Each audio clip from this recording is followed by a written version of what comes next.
Hey everybody, welcome to another episode of 4Player Podcast. My name is Nick Henderson. I am a writer and co-founder over at 4Player Network. If this is your first time listening, please look for us on iTunes and subscribe.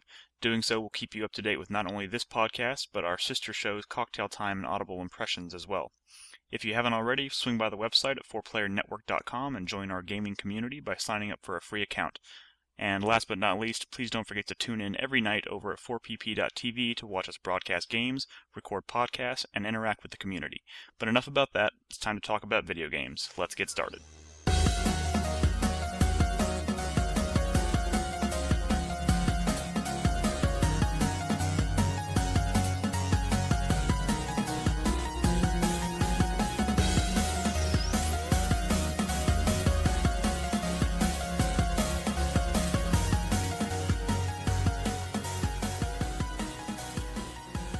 Interesting how you're so into metal music, because I feel like you like the music and you seem to like the culture, but it probably clashes with your actual views on things. Yeah, no, you notice that? No, it does. Okay. It's so funny. It's like fuck the world, burn it down. That's not what. Well, some of it is. But Yeah, well, some of it is. Not all of it. Some of it's also like, let's just get fucking drunk. yes, Like- which is good. It's good stuff. All right, let's get started. We're live. And we're recording. Yeah, we are recording. Hey guys, welcome to 4Player Podcast. This is episode 307. Oh wow! Hey Mike, what's up? What you been playing? I've been playing a lot of Vanquish. Vanquish is amazing. It's badass. All right, PlayStation 4, let's go. God damn, be quiet. I can't believe this is how we're starting the show. Whatever. Oh, my bad. Something broke. I just broke something. It's all right. Things break. Okay, Mike. Hello. Welcome to the show. Thank you. We only have you here for a short amount of time. Yeah, this yeah. week. I got to go into a show here a little bit. Speaking of shows, you want to go ahead and plug that now? Since Okay, you got some yeah. big news, right? Yeah. For those of you who don't know, I will be going on tour, not as playing music, but as a roadie. I'll be roading for this band called One Eyed Doll that started here in Austin, and they've slowly gaining more and more prominence and stuff. And They did a guest vocal spot on your song Dark yeah, Soul. exactly. Kim sang on my song. And Where Jason- is that, by the way? I was looking for that. It's in the other day. show I couldn't notes find for. it. I put the link in the show notes for It's that. the URL is my name, just micahdogglepittman.com, and it's right there. It'll come up. There will be a link to I that in the think I show was notes looking on again. your YouTube channel. I didn't see it or something. Yeah, I don't know if I put a link there, but anyway, yeah, we'll be going on tour. I'll be helping them roadie across 40 cities. We're starting in Sacramento, California. We're leaving this Saturday. It's going to be 2 months. I'll be gone for 2 months. Yeah, so it's we going to be crazy. We want to see you for a couple months. Yeah. But we'll have to have you back on immediately when you get back. Hell yeah, dude! I'm gonna have a blog with pictures and stories and everything. So, Awesome. Hell yeah. I guess I'll give that to you. And you Yeah, can let us put- know. And We'll if put he that all shows over the up in place. your city, you are obligated to Yeah. go buy him a drink. I started a thread in the forum where like if with all the cities I'll be going to, and if you're want to come and check out the show or whatever. I mean, I can't get you in for free. I'm very low man on the totem pole. Like I don't have any power.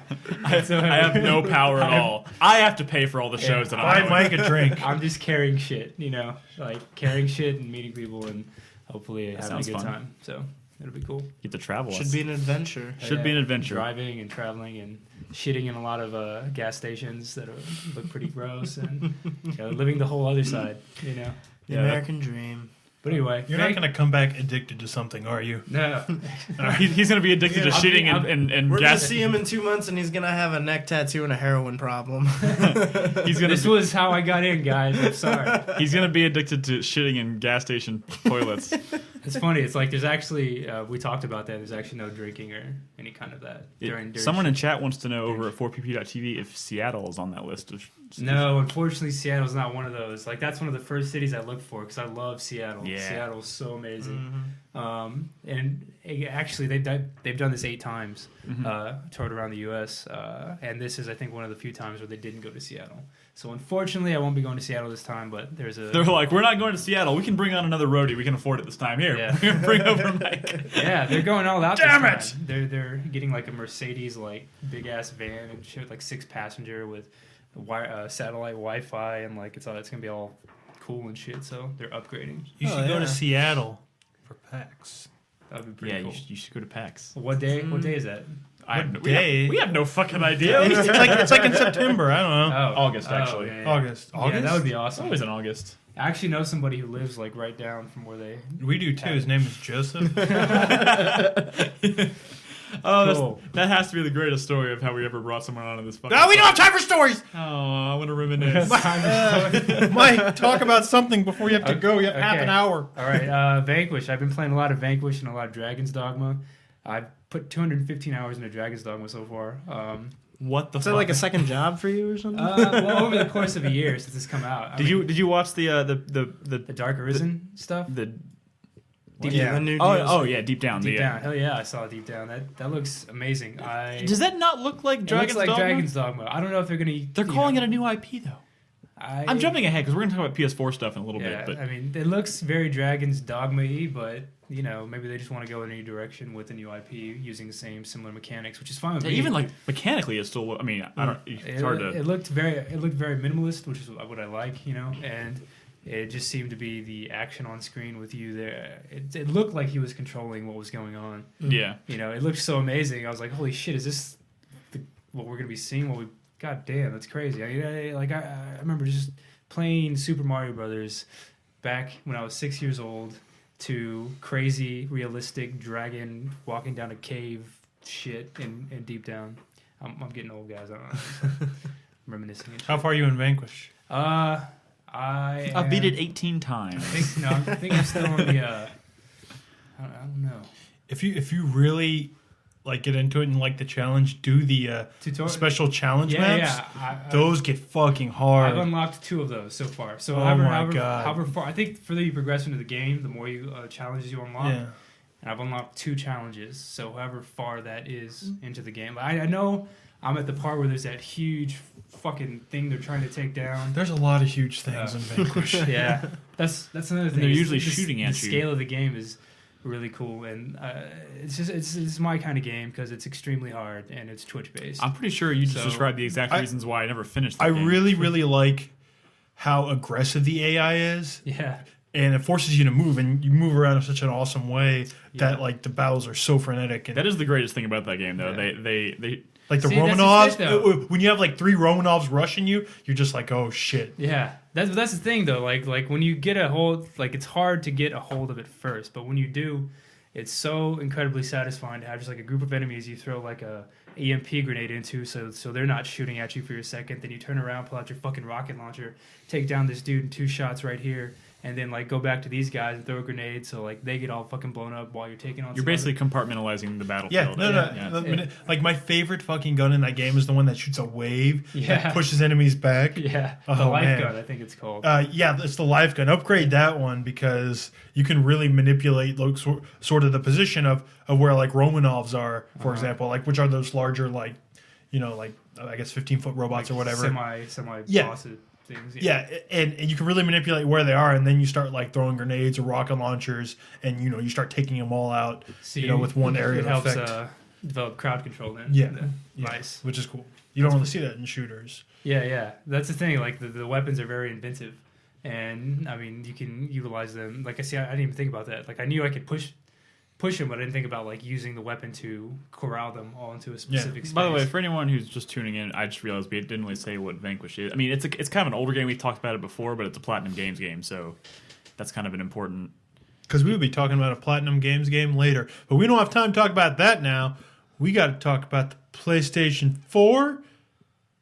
Or do you want to say something else about Vanquish? It's awesome. It's really amazing, and it's free on the PlayStation Network. I know, right? Yeah. You know what's really crazy? Fucking Europe next month is getting someone bring up the list of the shit that Europe's getting next month. It's crazy. Their PlayStation Plus is just shitting all over our PlayStation Really? Plus. It's incredible. I almost it's don't wanna fucking see it. it's incredible.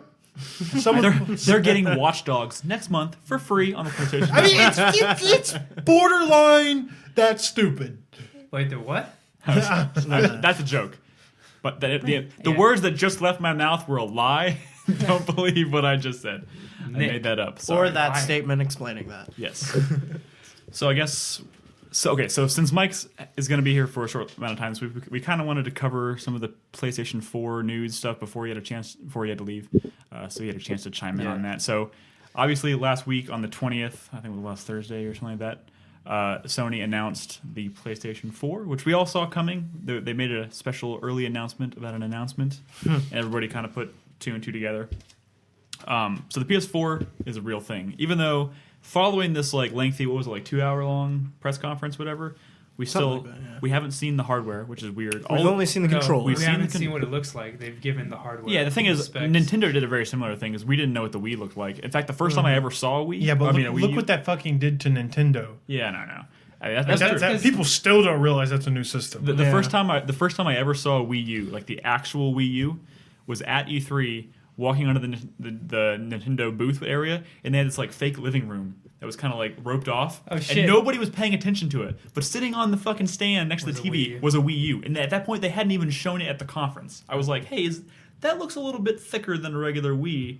And the booth babe girl was there was like, she's like, yeah, and she just made this weird face, and I was like, nobody knows, nobody is realizing they're looking at the new hardware. This is fucking weird. It's really because the fucking shape of the box doesn't really fucking matter. I know, But they just haven't finalized it. Probably because they want, I don't know, maybe want to see what the fucking Xbox looks like.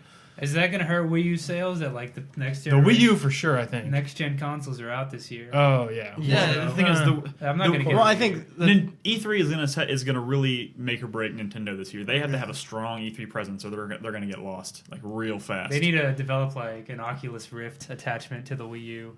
That's the only way I can see myself buying a Wii. Have you seen this Oculus? Oh yeah, Rift we thing? played with it at PAX. Really? Yeah, I didn't, but I know Bob did. We got some footage of Bob and Joseph like walking around like blindly with this fucking thing on their head. I want to play with the Oculus Rift. Yeah, the Oculus Rift is like a, I don't know.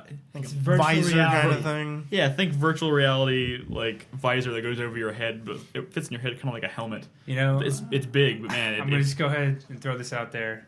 Every medium that porn has ever got behind, whether it be DVD, like VHS, Blu-ray, like everything it's gotten behind is the internet. yeah, the internet. Yes, The internet. everything is skyrocketed. You know, because of porn. Yes. Yeah, so somehow they could get some Porn on contracts the Oculus with Rift. the Oculus Rift just to fund it, so we could get some games on there too. You know, that would be awesome. I think. I mean, The Wii U is that's primarily a porn machine, but you can also you play can play games some on it. games if you were so inclined to do that. That I'm would just be- saying, I really want to see virtual reality games. Like, Oh, I thought you were going to say virtual reality porn. Check it out. So next month in Europe is free. Mass Effect 3, Dead or Alive 5, the Metal Gear Solid HD collection. We're getting this shit for Christ. free. MGS HD. Joe Wow. Danger 2, and some other stuff. That's What pretty. the Isn't that fuck? fucking crazy? Why is Europe getting all this really cool stuff? I Like wanna with play that Metal Gear and with Solid the HD. fucking the Fire Emblem 3DS XL bundle. Like what? Because Why?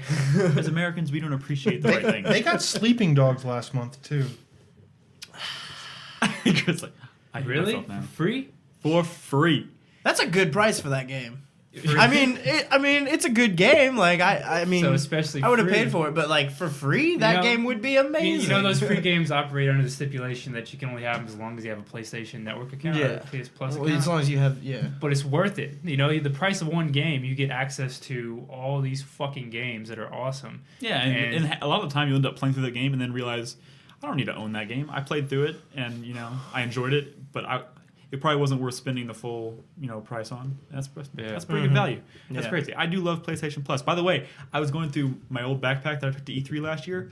Fucking made sure to empty it out before I threw it away. Open it up. 3 months of PlayStation Plus. Yeah. Boom. Just pulled that out of my backpack. Yeah. They were raining those things from the ceiling at the Sony conference.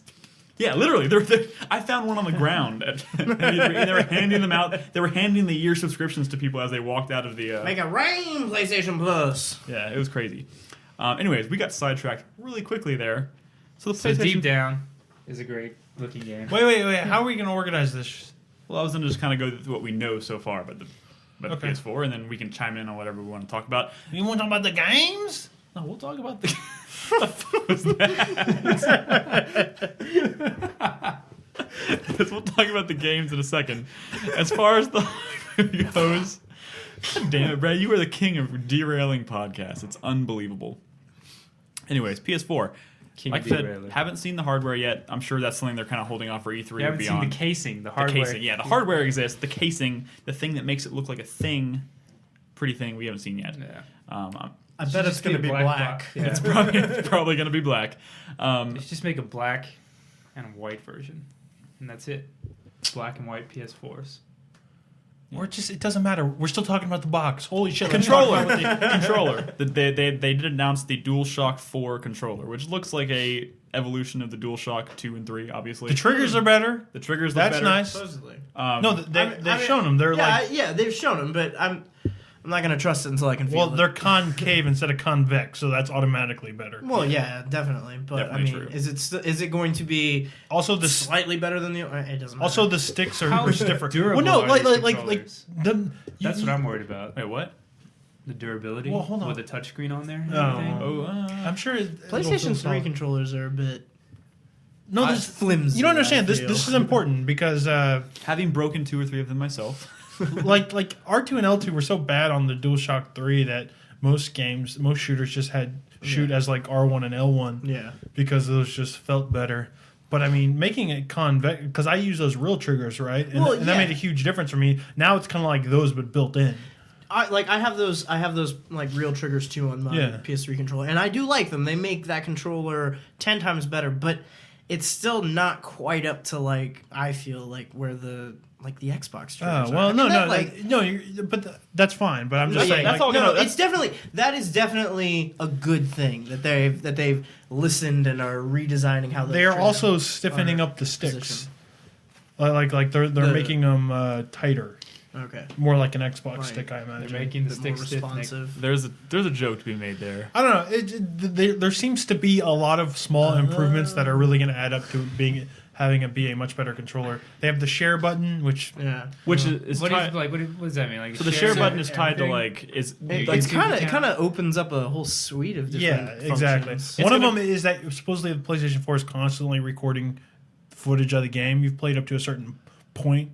And you can just like instantly upload or stream out You that can footage. clip That's it what they're out and saying load it up. to like and you can Maybe apparently just- you can stream footage to. Here's the thing. This is Ustream where they weren't this super one? clear during the conference because a lot of people were talking about how the PS4 is going to be big into streaming, game streaming, obviously. Which a lot of people have come up to me personally and been like, "So what does that do to y'all?" So if y'all broadcast on Twitch and everything, and they weren't super specific about Well- it during the conference, but what they made it seem like is that it's mainly you can stream to people who you invite, like people on your friends list. Right, Like, yeah. hey, come watch me play this game, and they can tune in and Kind watch of it a live. bit more in line with like the whole ability to take over your friend's game. Also, from your also, what console. I'm wondering, I don't see Sony doing it, but hopefully, I'm guessing Xbox maybe has a deal with Twitch, and they're going to do something similar. But It's where you can stream straight from your console. well, what I'm hoping is that because I think the PlayStation 4 is actually shipping with the mic this time, thank God. But like if you can stream out footage, that's one thing. But if you can't do it with mic support, then doesn't that kind of defeat the purpose? Because people like to watch streams because of the commentary.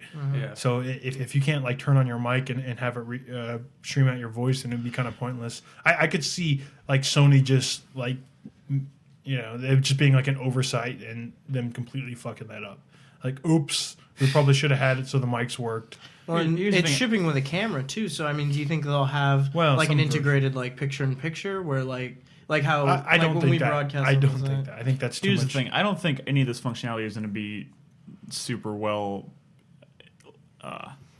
developed at launch. I think this is kind of going to be one of those things where it comes out and it's kind of borked at launch, and then it's going to take a year or two Whatever. before it No one become- fucking knows. Yeah. The controller also has a touchpad, a clickable touchpad, which is interesting. Interesting. It's definitely. not. It's okay. So I was Did they a little demonstrate- unclear. It's not a screen. No. Like they don't display any information No, on it. It's the just like a touchpad. pad, like from the back of the Vita. Yes. Yes. Okay. But that so it's hard to think about how that could be implemented in a game, but just as far as like using it for like the PlayStation interface or whatever, just like Like to sifting go through through the menus dashboard real and quickly. everything. If it's like inertia based, kind of like a phone, like sliding through like Netflix and stuff, that could be useful. It's like That really could be simple. cool, yeah. You just sift through with It your also finger. has a light bar built into the controller, so it kind of functions like a move controller. Yeah, and the move obviously is built in. It just sounds like they're throwing so much shit into the system and the controller just in case. You know what I mean? Because Sony's always has been about. Nobody wants to be that company that spends all this money producing and marketing this hardware, and then all of a sudden when the next console comes out, just drops it. But they don't want to look like a fool. Just think about the PlayStation 3. It started out at the last second they put in the 6-axis thing because they're like, oh, well, Nintendo's doing this motion control thing. We should have a little bit of that in there. And then they're like, fuck it, let's just make our own Wiimote because that seems really popular, right? And now they're making their own Kinect.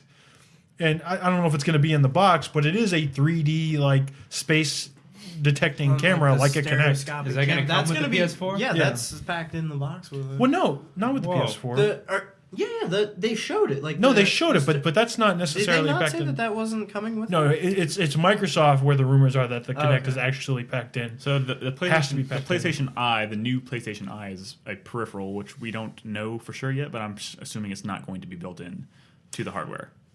Well, yeah. I mean, it's not built into the hardware. It's a separate thing. Who knows, though? We know. haven't seen the hardware yet. I mean, I just hope the shit's not packed in because I'm already worried about this thing costing a fucking fortune. Yeah. So that's the one thing we don't know. We don't know price yet. They're estimating what, They're- $500 or $600 or something. It's not. There's no way it'll be 600. I think There's it'll no be fucking 400. way. I'm betting 400 to 450. Well, there my was guess. My guess is 2 SKUs, one 400, one 500. There was 2 rumored price points at I think it was $430 and $530. Yeah, which would I be think. weird. Yeah. But also there's the ability to stream PS4 games from your system to your Vita. You're getting 8 gigs of RAM and what was the hard? What was the hard drive spec? They haven't specified the hard drive space yet either. But I'm assuming it's That's probably going to be probably something tied large. into the 2 different price points. It's probably going to be out of the box I don't know. It's got to be 250 at least. I just hope it's not. What does? The hard drive. I mean, at this point, why would they go? 500. Oh no, yeah, Like a 500 at least probably. Okay. You don't understand. They are very very serious about pushing digital downloads. They're not. Yeah. They don't want small hard drives. Yeah, they want so they're not going to large stream hard it from hard drive drives. space. That's part of the especially with the new functionality of the PlayStation Store, where it's going to learn the kind of games that you like to play, and they said it's going to start preloading games onto your system that you haven't paid for or anything, so that when you get around to When you realize you want to Yeah. buy it, you you play just hit a button. you played Bayonetta, so you'll probably like Metal Gear Rising. And So it'll load Metal Gear Rising on for you, and then when you go to buy it, it's already on your system. No, it's not even that. They're talking about using Gaikai to where they're like, oh, you like Bayonetta? Here's Metal Gear Rising. Press a button to be playing it instantly. That's how the Gaikai stuff works. Where all the hardware that's just running the loads in game the is on background. their server side, and you're basically just playing a low latency video. So it's not even wait, running wait, off wait. of your system So locally. you can't. The game is running on their servers, and you are just controlling it remotely. I could see that's how they So you do always demos and have to previews. You always have to have internet Definitely. connection. No, not for everything. That's just for streaming. So if you want, instead of going out and buying a physical copy of Metal Gear Rising, Yeah. you could just stream it from Gaikai servers, and you could be playing it instantly. And not only that, but that also frees up any hardware technical limitations they have on they can run it like a high end PC game if the settings are there. Because it's just streaming to you. It doesn't matter how. Here's the thing. One of the things that they've been really trying to push with PlayStation Plus over the past couple of years is these 60-minute trials. They're like, download the full version of the game. Yeah. It's timed. You can play it for 60 minutes. Then we cut you off. If you want to buy it, then you can. You already have the game on your hard drive. Now it's going to be the kind of thing. My guess is that here's all these games available. You can play them for 60 minutes, but instantly. You don't have to download the whole game. You just start playing. And if you choose to buy it, then it can start downloading in the background, and you don't even have to stop playing. And then at some point, without even noticing, it just switches off. So all of a sudden, it looks a lot nicer. Maybe the latency's a lot better. Maybe it won't be that seamless, but the whole instantly playing full versions of games for free or with your PlayStation Plus subscription is kind of interesting. Yeah. Yeah. And So you can be playing demos It just increases the Instantly as functionality. well. Yeah, I mean think about I don't think I've ever tried one of those 60-minute trials because why am I gonna? I don't want to download the full version of this game. It'll be ready tomorrow. Fuck that. Yeah. There is also Bob brings this up on chat. I don't know if I didn't watch the entire conference because I was at work, but it seemed like they've had Ustream stuff kind of appearing all over their marketing. And Yeah, stuff for the PS4. that's who they sort of confirmed, made right? a deal with. So you'd be able to broadcast to Ustream directly from the system, not Twitch. That's what this. Yeah. But Twitch has the market share anyways on game broadcasting. Anyways. Yeah, but I mean like I feel like where this stuff streams out doesn't even really matter because like Twitch is bigger because more people broadcast games there. Nobody broadcasts games on Ustream. In fact, like mostly because back in the day, their tools to do so were kind of shit, and that's why most people were using Justin TV. That's why we were doing it. Yeah. But if they really get it working with PlayStation 3 going through Ustream, then there's already gonna be people there. I'm saying like that barrier, like where it is, as long as it works well, it doesn't matter where they're streaming it out to, as long as it works well. That's true. And I don't think like Ustream is going to be the barrier to it working well. It's just that right now more people like Twitch because that's where everyone is. Yeah. Now, I mean, I don't know if Ustream's tools are up to snuff, but it doesn't really matter because Sony's going to make it work. True. But let's maybe talk about what some games because he's got to go in like 10 minutes. 10 minutes. Okay, so yeah, we'll move on. I just wanted to briefly bring up the streaming to the Vita thing. Fuck it. No one owns a Vita. No one will. I got a Vita. I mean, that'd be fucking cool. What's though. a Vita?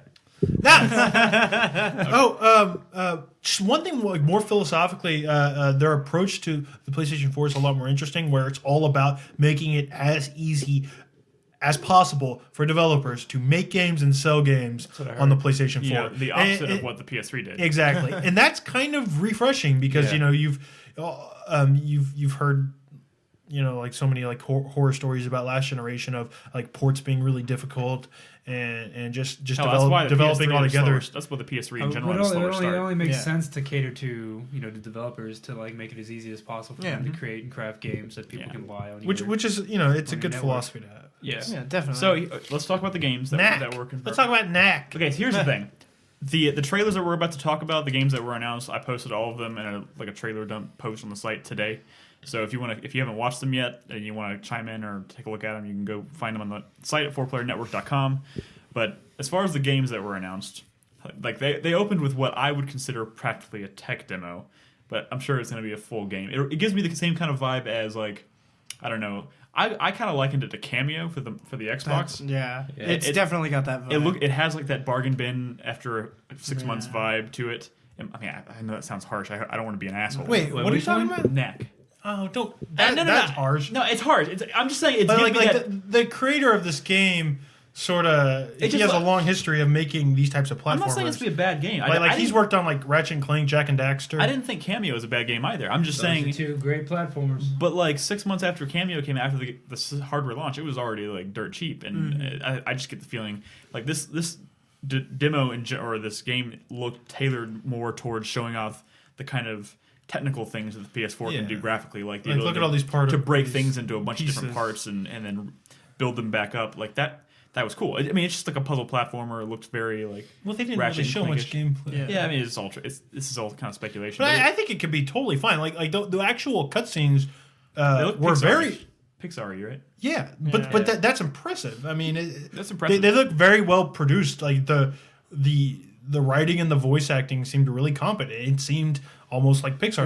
There was a good sense of production value. Trust me, I don't want to write this game off because I will definitely try it out. It's just I don't think it's gonna be like fucking sorcery or whatever. What's the name of this game? Bargain bin shit. Knack. But it also has the name that throwaway platformer you find in the bargain bin, like tack, like that kind of shit. You know what I'm talking? I mean, don't start on tack. But here's the thing. All the shitty budget platformers have really long shitty subtitles. So hopefully this doesn't get a subtitle. It's just called Knack. Mario. Don't get me wrong. Sonic. Cameo, in my opinion, was an awesome. Do you game, think My Sharona will be in the Knack? game? What? My Sharona, the song from the 80s? From the Knack. Never mind. Oh. Joke. Anyways, moving on from Knack. Moving on from Knack. Let's see what else we have. It wouldn't be a Sony announcement without a Killzone game. So they announced Killzone Shadows Fall. It looked like Killzone. It looked nice. It looked like a nice Killzone. It looked like Killzone with color. Oh yeah, and there were colors in this now game. You can like jump up and climb on ledges. Hey Mike, what do you think about Deep Down? I I think it's going to be pretty amazing if they can pull off what they showed in the trailer. Do you think we were looking at gameplay? They made it seem that way, didn't they? Like with the little menu. No, they did make it seem like Yeah. like when he handed the guy the torch, that looked like a game. Yeah, it looked very Skyrim-y right there. But no, with the little menu system on the bottom left-hand corner is what made me think That was so placeholder though. Yeah, that's what made me think it looked like. They're like, take this pre-rendered. But here's the cutscene thing: a lot of these early demonstrations of games aren't they don't have like. You know, they're indicative of what the final product's going to be. well, not even that. I'm saying like even if it actually is gameplay, because the other game, Infamous, the new Infamous game, Second Son, there was no gameplay in that. Though. But no, but Sucker Punch has come out and said that was gameplay. It wasn't from the camera perspective of what it's going to look like when you're playing. Yeah. We just sort of chopped it up and like put the camera at different supposed to be angles. It wasn't engine. rendered. That was running an engine. Yes. That's what they're saying. Wow. They said that was gameplay, but with the camera cut up to make it look, Cinematic. edit it like a trailer. Which is impressive as hell if that's true, because that trailer looked awesome. I'm saying deep down could have been that type of situation where what we were seeing was maybe the Something game. like that. Yeah, I don't know. That looked too good. Honestly, I think what deep down was the most like impressive looking thing. Yeah. It's the only thing I saw there that made me think this isn't real. Well, I hope it's real then, because Here's the it thing. would be Those are the kind of literally things we need. unbelievable for it to be look that good. Those are the kind of and play things. like Those are that. the kind of reveals and announcements we need for a hardware launch like this. Well, what if it is like Dragon's Lair in that little like sword shield? You click the sword, you click the shield to And like then you just go it's like a fucking FMV game. Yeah. Oh god. That'd be ridiculous. No, it's not. It just looks great. So there's some rumors that it actually might be a Dragon's Dogma game because deep down DD maybe that's just because they said it's a working title. Yeah. Maybe that's they the also placeholder for Dragon's Dogma. They also called it a new IP. They should. Well, It's a new Dragon's Dogma IP. they can say lots of things. Yeah. That's They stupid. should expand on that world, because I think that they've got something really solid. with I don't think Dragon's so. Dogma. Or it could have started out as the next gen Dragon's Dogma, but then they realized, well, Dragon's Dogma didn't catch on very well in the West. Let's slap another name on it.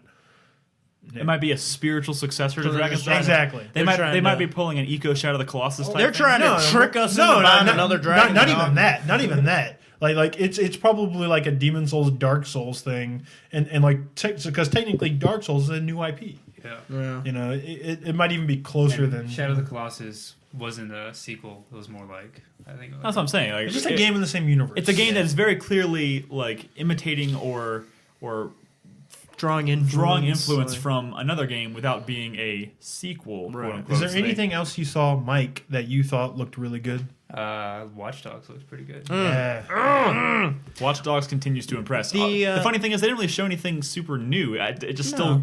No, but- there was some new stuff. I mean, yeah, there's a few new things, but like for the most part, that demo played a lot like what we saw at E3. You know what? You know what? I really hope there's not a lot of fucking foot chases. Yeah. I totally got like foot like chases? Sleeping Dogs LA Noir vibes when he started like cinematically chasing that dude on foot. That's two gameplay demos we've seen in 2 foot chases. Here's the thing. What is with open world games and chases in general? Because it's an like, open we've got a big world. map. We're going to make you go through chase it. him in a car, chase him on foot. Well, maybe you can. Here's the thing: if they do foot chases, but you actually have like it's not like funneling you towards a path that would ultimately end the It's same way always- every time. I want to know how big this open world is. That's what I want. Yeah, I want to know that too.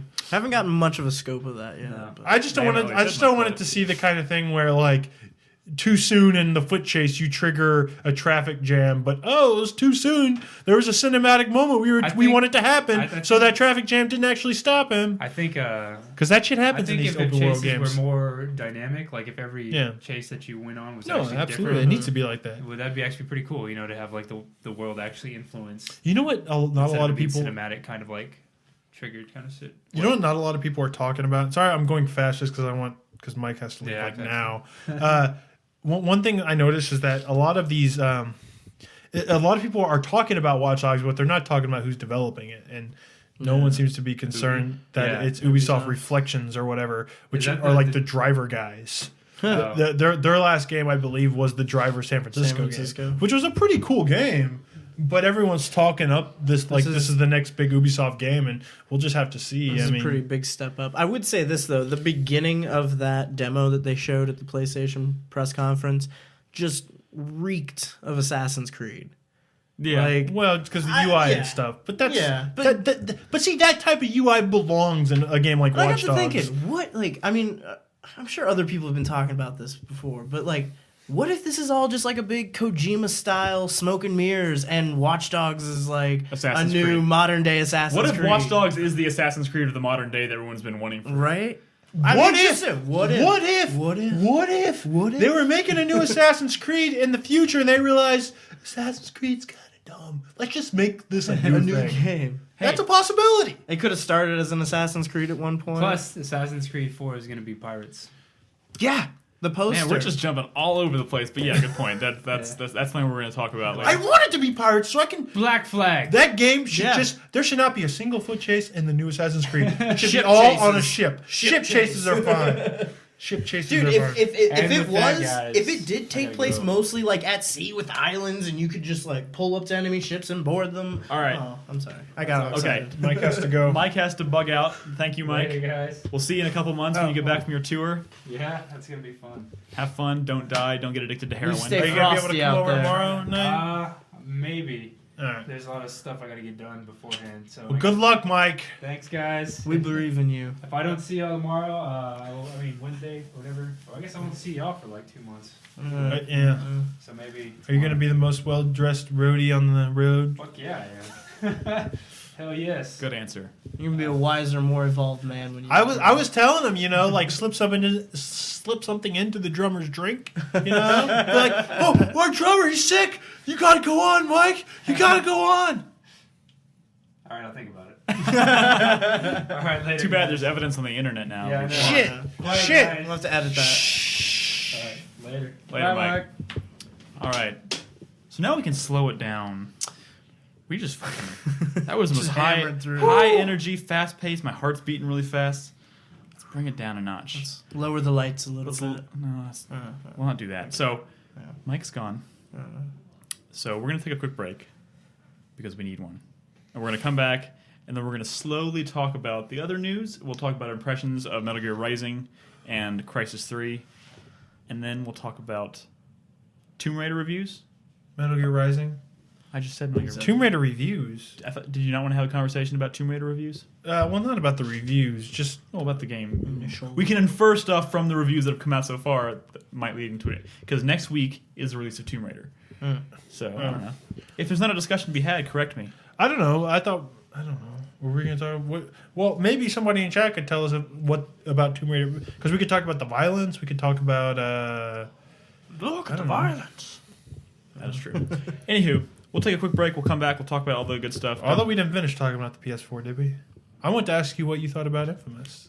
Oh, Oh yeah, I want to talk about it. I was watching that trailer and I was like, I bet Nick is really excited about this Infamous game. I'm excited about an Infamous game purely because I really liked Infamous. So more Infamous, not a bad thing for me. I'm glad it's a new character. New character's nice. Definitely. The thing is, it does. From what they've shown in the trailer, it doesn't look like they've gone the direction that they implied they were going to go at the end of the second game. If you played the end of the second game, I'm just glad that it seems like they're beefing up their presentation a little bit. Because the presentation in the last two seemed a little open worldy, a little prototypey, a Yeah. little just a little. It definitely. It seems like it may have started as something else, and then the people at Sony were like, "Well, just make it Infamous," and they're like, "Okay, we'll call it Infamous." No. I bet this was a direction that the series was You always think? planning to go with a new hero. Well, because see, I how long don't- can you keep it as a lightning dude? Well, yeah, And okay, here's the thing- but here's the way they ended too. Like, it's been a little while I since I never finished finished two. two. It's been a little while since I finished it, but the way they end it, either way, because there's multiple endings, it seems a bit. I don't. How are they gonna write? How are they gonna write around are you kidding me? The one way you end it opens up thousands of doors. the like- one where they? Do you want me to spoil it? No, Y'all I both finished played the it. game. There's Like, one ending in particular that opens up all kinds of doors. They How can go many any endings direct- are It doesn't matter. This is what it is now. Okay, it doesn't. Yeah. Yeah, I mean, this is what it is now. Which, if you want to talk about disappointment, the only thing I'm disappointed about is I'm that it just doesn't saying- look like they went through that door. But they could be wrong. There But was a very controlled, There's isolated. so little scene. That's what I'm saying. It's a though. very controlled, isolated look at the game. But the way they made it seem is that there's one character that they made it seem like you're playing as a fire guy Well, now, it's smoke, like or a smoke, Or or plasma. smoke. I don't know, it's hard to Well, tell. like Or one of the Nightcrawler. developers in an interview said that his power set is smoke based. Oh, well, that's cool. I just feel like we've seen so little.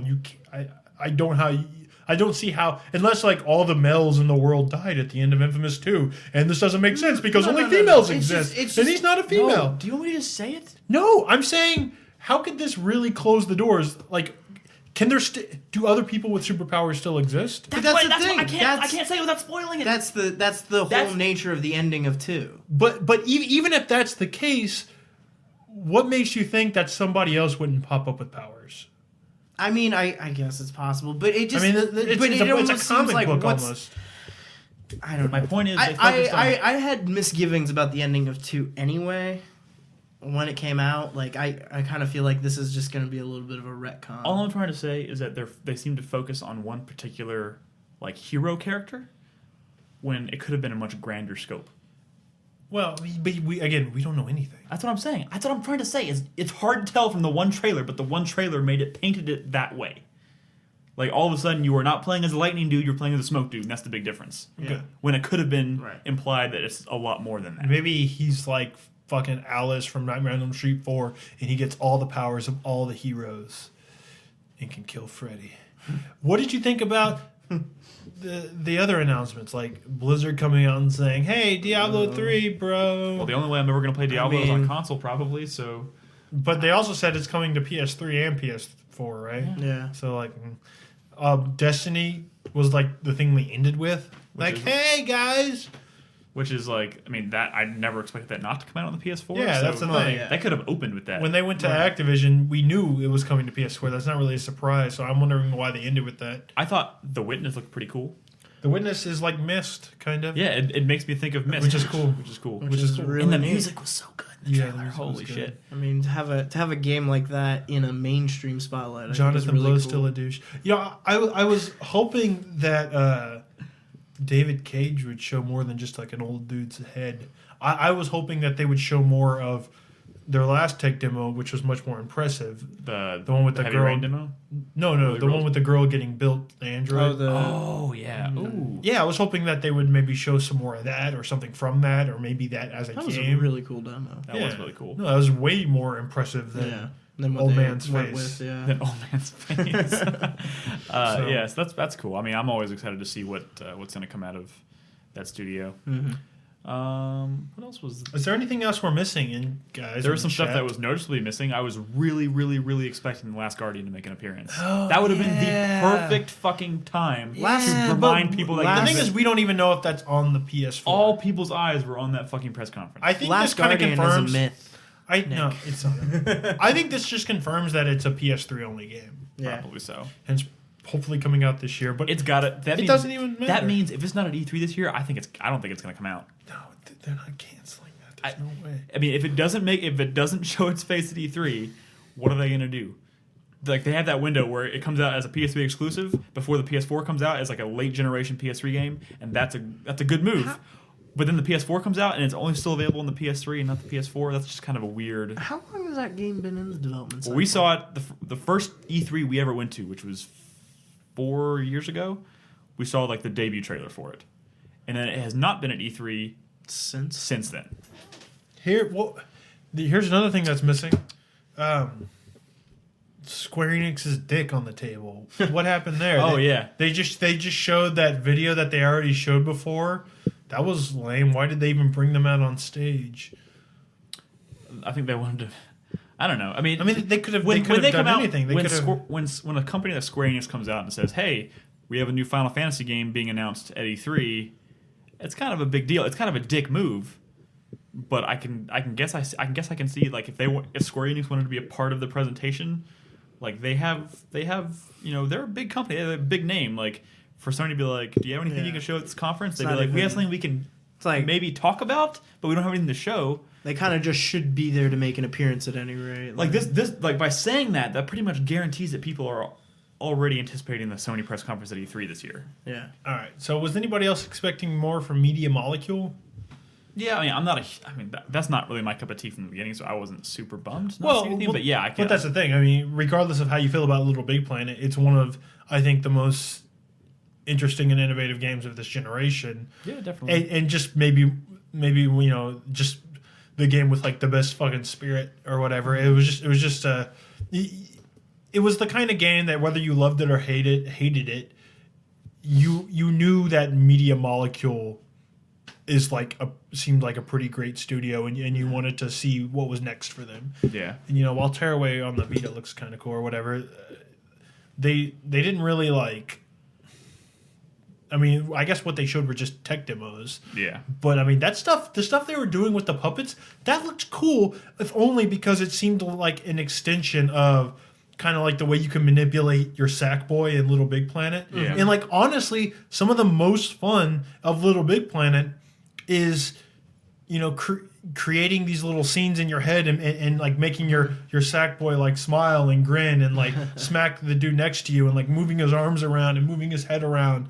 Like that's so simple, but you can't ever take that for granted because I think that's the kind of stuff that really made Little Big Planet what it was. Yeah. That's not what just lends it user-created its stuff. I think stuff like that. Yeah, like they're so good at that kind of charm, and the shit they were doing with those puppets in the Move controller, it looked like a fucking short film you'd see before like a Pixar movie or something. It was impressive. I don't know. Maybe the reason we didn't see more though, I think stuff like that, especially like very tech-centric stuff like that, is hard to demo in front of a big audience at a conference like that. Look what happened when they first tried to demo the Kinect. That was kind of a disaster.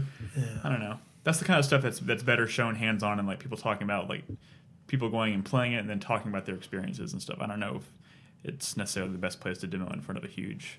Like Skyward Sword 2 is another example. When they first tried to demo that was kind of a mess. Mm-hmm. True that. Anyways, anything else we want to talk about PS4 wise before we cut for break? What do you think? How much do you think this thing is going to cost? And are you? I mean, I said mean, $450. Yeah, I don't think you're getting away with it for anything less than that. I'm just hoping they have a model that's at least at most 400, because they need this hardware to be accessible, affordable. Mm-hmm.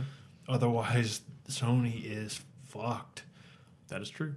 I almost feel like Sony doesn't realize why they were so successful with the original PlayStation. The thing is in the first that place. also might explain. I mean, that's probably a big reason why they waited so long to even announce this hardware. It's been almost twice as long as the standard console cycle. Maybe that's because they're waiting for the technology to become more affordable, so that when they actually do put it out, it's people can actually go out and buy it. Now, all the tech people are talking about how much DDR5 or whatever RAM's in there, and how that's such a huge step forward in terms of technology for consoles. But when you say, I think that sounds really expensive. When you say that Sony's fucked, like, do you think that as a company, I think they're if the PS4 doesn't launch well, does that mean like that's pretty much it for Sony? We're not going to see another console from them next generation, or I mean, like, how bad do you think? I think this can get as bad as Sony no longer existing. Like, just completely like going bankrupt. Most parts of their company are completely fucked right now. Their TVs are doing shit. All their other like electronics, like their cameras, their MP3 players, they're all doing shit. Like their consoles were one of the few things that did really well for them. But the Vita is fucking dead in the water. That's got to be killing them. The PlayStation 3 was at least in this region, in last place this past generation, which means software probably wasn't selling that well for them. Like the best selling game of the year is fucking Call of Duty, and Call of Duty sells like crap on PlayStation 3 compared to Xbox over here. Right. You know what I mean? It's they need the PlayStation division to be really successful. They're kind of putting all of their hopes and dreams in the PS4 basket. All I'm saying, if PlayStation 4 is a Vita, it could kill Sony. Mm-hmm. Yeah, definitely. But the rumors coming out today about the possibility of the new Xbox implementing that watermarking technology, that could be a big Basically upset for Sony. Here's Right? the thing. Even if that is a thing, like that Microsoft has actually considered. Yeah, which just basically is that every console is going to mark the discs that it plays, thereby making that disc only usable on that specific console. Yes, which is complete bullshit. But here's the thing: even if that is a They've technology, invested a lot of money. Like this Gaikai thing could be a huge bomb as well. that is true. But here's the thing: even if Microsoft considered and even went as far as to develop that technology and are considering putting it in their hardware, I feel like they put that on the table and they're like, we got to wait and see what Sony does. If Sony doesn't do anything like this, then we can't do it. Because if Microsoft comes out and says you can only play new games on your console and it's one console per disc, that's basically like Sony take our market share. People will be jumping ship left and right. I mean, yeah. No, but it still has to be affordable. The PlayStation. Yes. The only way they could do that and possibly maintain their market share on this whole venture is if they like cut the price of new games in half. Like new games are $30, but you can only play them on one console. Right. Another reason that would end up really, really like if Sony ends up supporting used games and Microsoft doesn't, that would be GameStop, which is still one of the largest retailer chains that sells video games in this country. If they would just support Sony all the way. Yeah. Because they would be making no money from Microsoft. Like they could even go as far as of like, we don't even carry Xboxes here. Here's the thing. I was considering it myself. I was talking to Joel earlier before we were talking about the PS4 and stuff, and I was thinking about it, and I'm like, if Sony did not do that and Microsoft decided to, this might be the first generation where I pick up a PS4 and I don't even bother with the Xbox. No, like Pure, the exclusives aren't even. Yeah, think like Microsoft needs to come out and say, "Hey, guys, we got exclusives that you should care about." Like, because this past generation didn't really have many of them. If the only reasons to buy an Xbox, like the only exclusives are Halo, Gears of War, Fable, and all that Kinect bullshit, Yeah. I can do without pretty much all of those. Yeah. I mean, Halo might be a bit of a big deal for me at this point, but like I'm They not gonna they really didn't have any exclusive upsets or anything. I'm not going to buy a console that's going to fuck me over just so I can play Halo. I would if I can play every single Just go play thing, Destiny on PS4. But I mean, exactly. Come on. But I mean, if it comes down to like fucking Halo and Gears versus like The Last of Us and Last Guardian, like the shit that, like, I'm okay not playing another Halo game and another Gears game, to play. I think the Sony first party stuff, which is typically a little more. I mean, look, Last of Us, Beyond Two Souls, Last Guardian. I would rather play all three of those games. They have a than lot anything of that came Knack. Knack's not going to be on the Xbox. The thing is, I would rather play any one of the PS3 exclusives than any. Sorry, I thought you were on my screen. I would rather play any PS4 exclusive over. Like I would. Over playing basically anything on the Xbox at this point. I would forego just about any exclusive Xbox experience and just stick with the PS4. And then bringing out Jonathan Blow during the press conference is sort of a big deal. I mean, this was one of the first few games they showed, and that it's an indie game. They're like, we're really supporting indies. And if you look in the news today, the creator of Retro City Rampage said that the game sold way better on the PlayStation than it did on the Xbox, which is surprising because Bright? No. The creator of Retro City Rampage. He was saying that if you're an indie developer, like the PlayStation 3 is better because like if you look at Retro City Rampage, it sold way better than it did on Xbox Live, which surprised me because I always thought it was kind of the other way around. And then and he also said that the game even sold better on Vita than it did even on PlayStation Network. Microsoft, which I think it's because Sony really promoted that game as a Vita game. Yeah, Microsoft's always had a bit of a reputation for having some really steep like barriers to entries to getting indie stuff on. And they're dumping XNA. Like all those crazy games that in the indies tab on Xbox, I'm guessing we're not going to, unless they come up with something new, we're not going to see that anymore. And then throw in the thing they're pushing, the whole developer centric design philosophy for their hardware in general, makes the PS4 a very it all comes formidable down to force. Price. It all comes down to price, and it all comes down to what Microsoft does at this point. So, but the thing is, I think coming out the gate, Sony did a pretty impressive job. Like, I feel like the PS4, as far as value proposition goes, is a much more attractive piece of hardware than the PS3 was when they first announced it.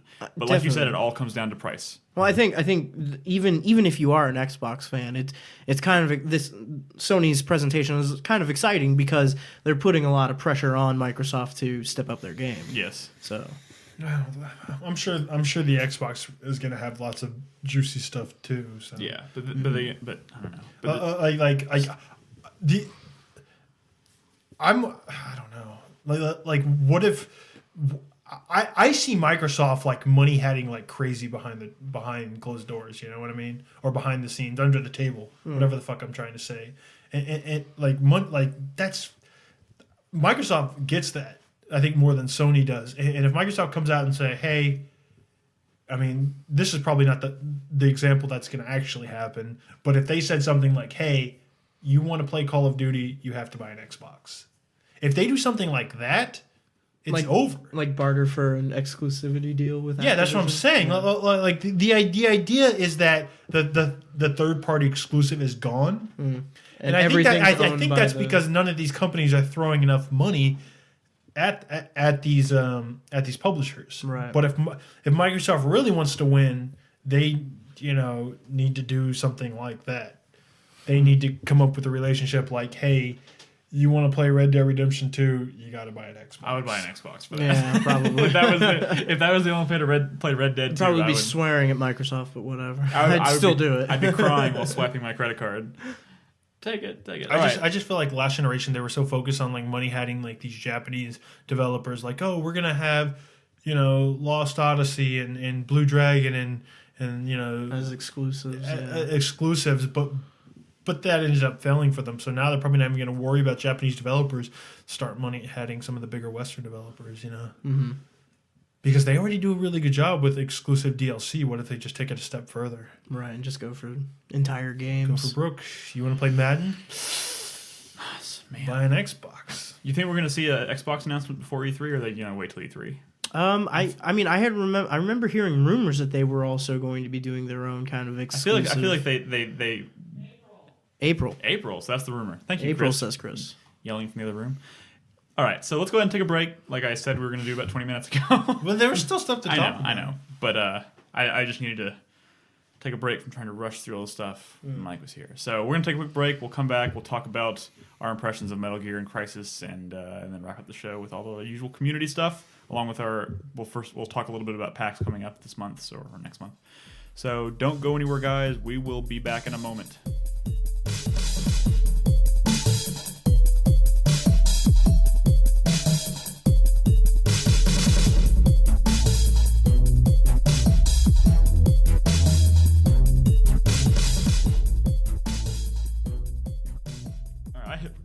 Just get this shit over with. We have a lot of stuff to talk about. All right. Hey, guys. Welcome back to the podcast. Chris Davis is sitting in for Mike now that Mike is gone. Say hello, Chris. Howdy.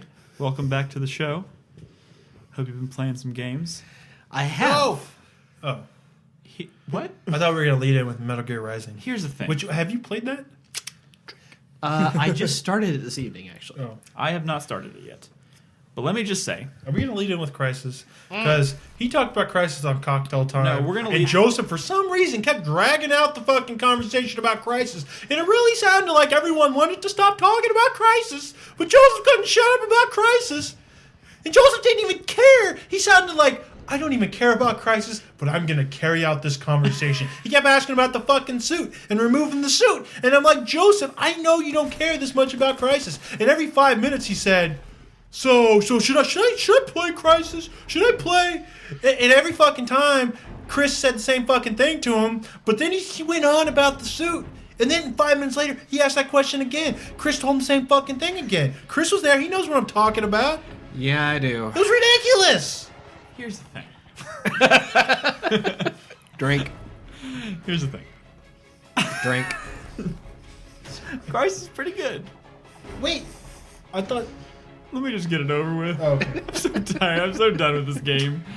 I played Crysis 3. All right, and like Brad said, you can hear them talk at length about it on the Cocktail Time. At a lot of length. At a lot of length.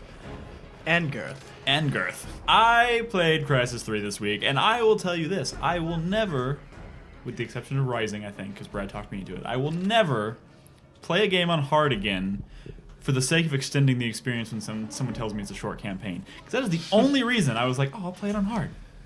Boom. Done. Problem solved. Problem solved. That just went from 5 hours to 9. Or 10. Yeah, But those extra 9 hours, those extra 4 hours are fucking infuriating. There are some very infuriating parts in there. I will not lie about that. Very infuriating parts. There's a section later in the game where you have to fight off 3 Ceph pingers. Yes, and those were not fun No, per they're se not. to do. I did finish the game. I enjoyed it. Crysis as a shooter, still one of it's still a flagship shooter experience. Like here's the thing, I didn't even want to play a shooter right now. I could have been in I was in the mood to play just about everything except for a shooter. But for some reason I started with Crysis instead of Metal Gear Rising. Don't ask me why, but here's the thing. I'm gonna work that in. Crysis is fucking great. As far as like making you feel like a predator, like making you feel like you're stalking the people that you're. Oh yeah. Yeah. Oh my god. Oh, it's wonderful. I know, and you never get that experience. I mean, how long ago was Far Cry 3? Okay.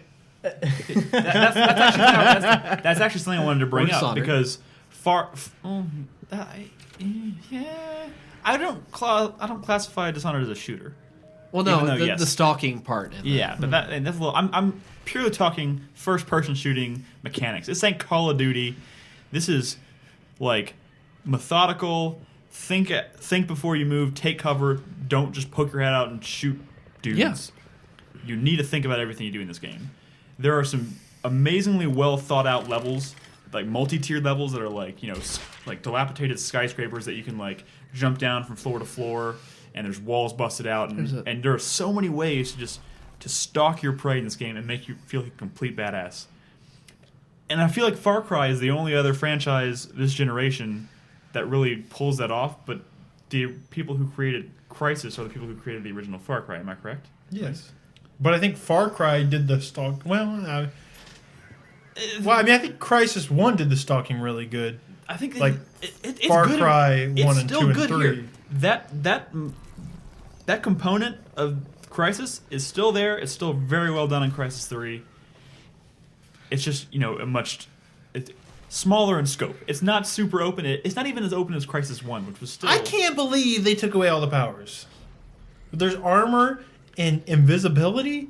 That's like playing the Arbiter in Halo 2. I mean, those aren't powers. They didn't take away the powers. They just reconfigured. This is stupid of me to ask because I have played Crysis 1 and 2 and 3. But you didn't play. You didn't play Crysis 1. You played Crysis 1 on the Xbox, where they sort of put in the Crysis 2 controls. Yeah.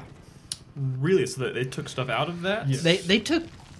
I know you said there was an entire level that they took out. They took some very liberal cuts when they did the porting of that. But like in Crysis 1, you had a fucking power wheel. Power wheel. And, and it's like you were selecting strength, speed, and you had to combo that shit together, to do like crazy things in the first Crysis. Now it's like stealth, shoot my bow. But by the way, I got spotted. Let's put on armor. It doesn't really channel what made Crysis 1 kind of... I feel like the only problem I have with Crysis, mechanically speaking, is that there is such an over-reliance on that stealth ability, the ability to go invisible. Oh, it's like they definitely that is the answer funnel you into that is the answer to everything in this game. Yeah. If you are taking damage, fucking invisible, because the moment you turn invisible and then like move like 5 feet to the right, they're still shooting to your left, and you're golden. I'm just saying, Crysis acts like invisibility is still cool. It's not that cool anymore. Yeah, I don't know. I mean, it's not that it's not cool. It's just that we've done it so many times before. The thing is, for me, it's about the strength. Like, but they don't use it enough. There's not an excuse to use that strength. Like, I want to be able to pick up cars and throw them at dudes. Yes, that's Crysis needs to take it to the next step. Cars. Cars, yeah. Crysis needs to be a little further in the spectrum towards like those superhero open world games.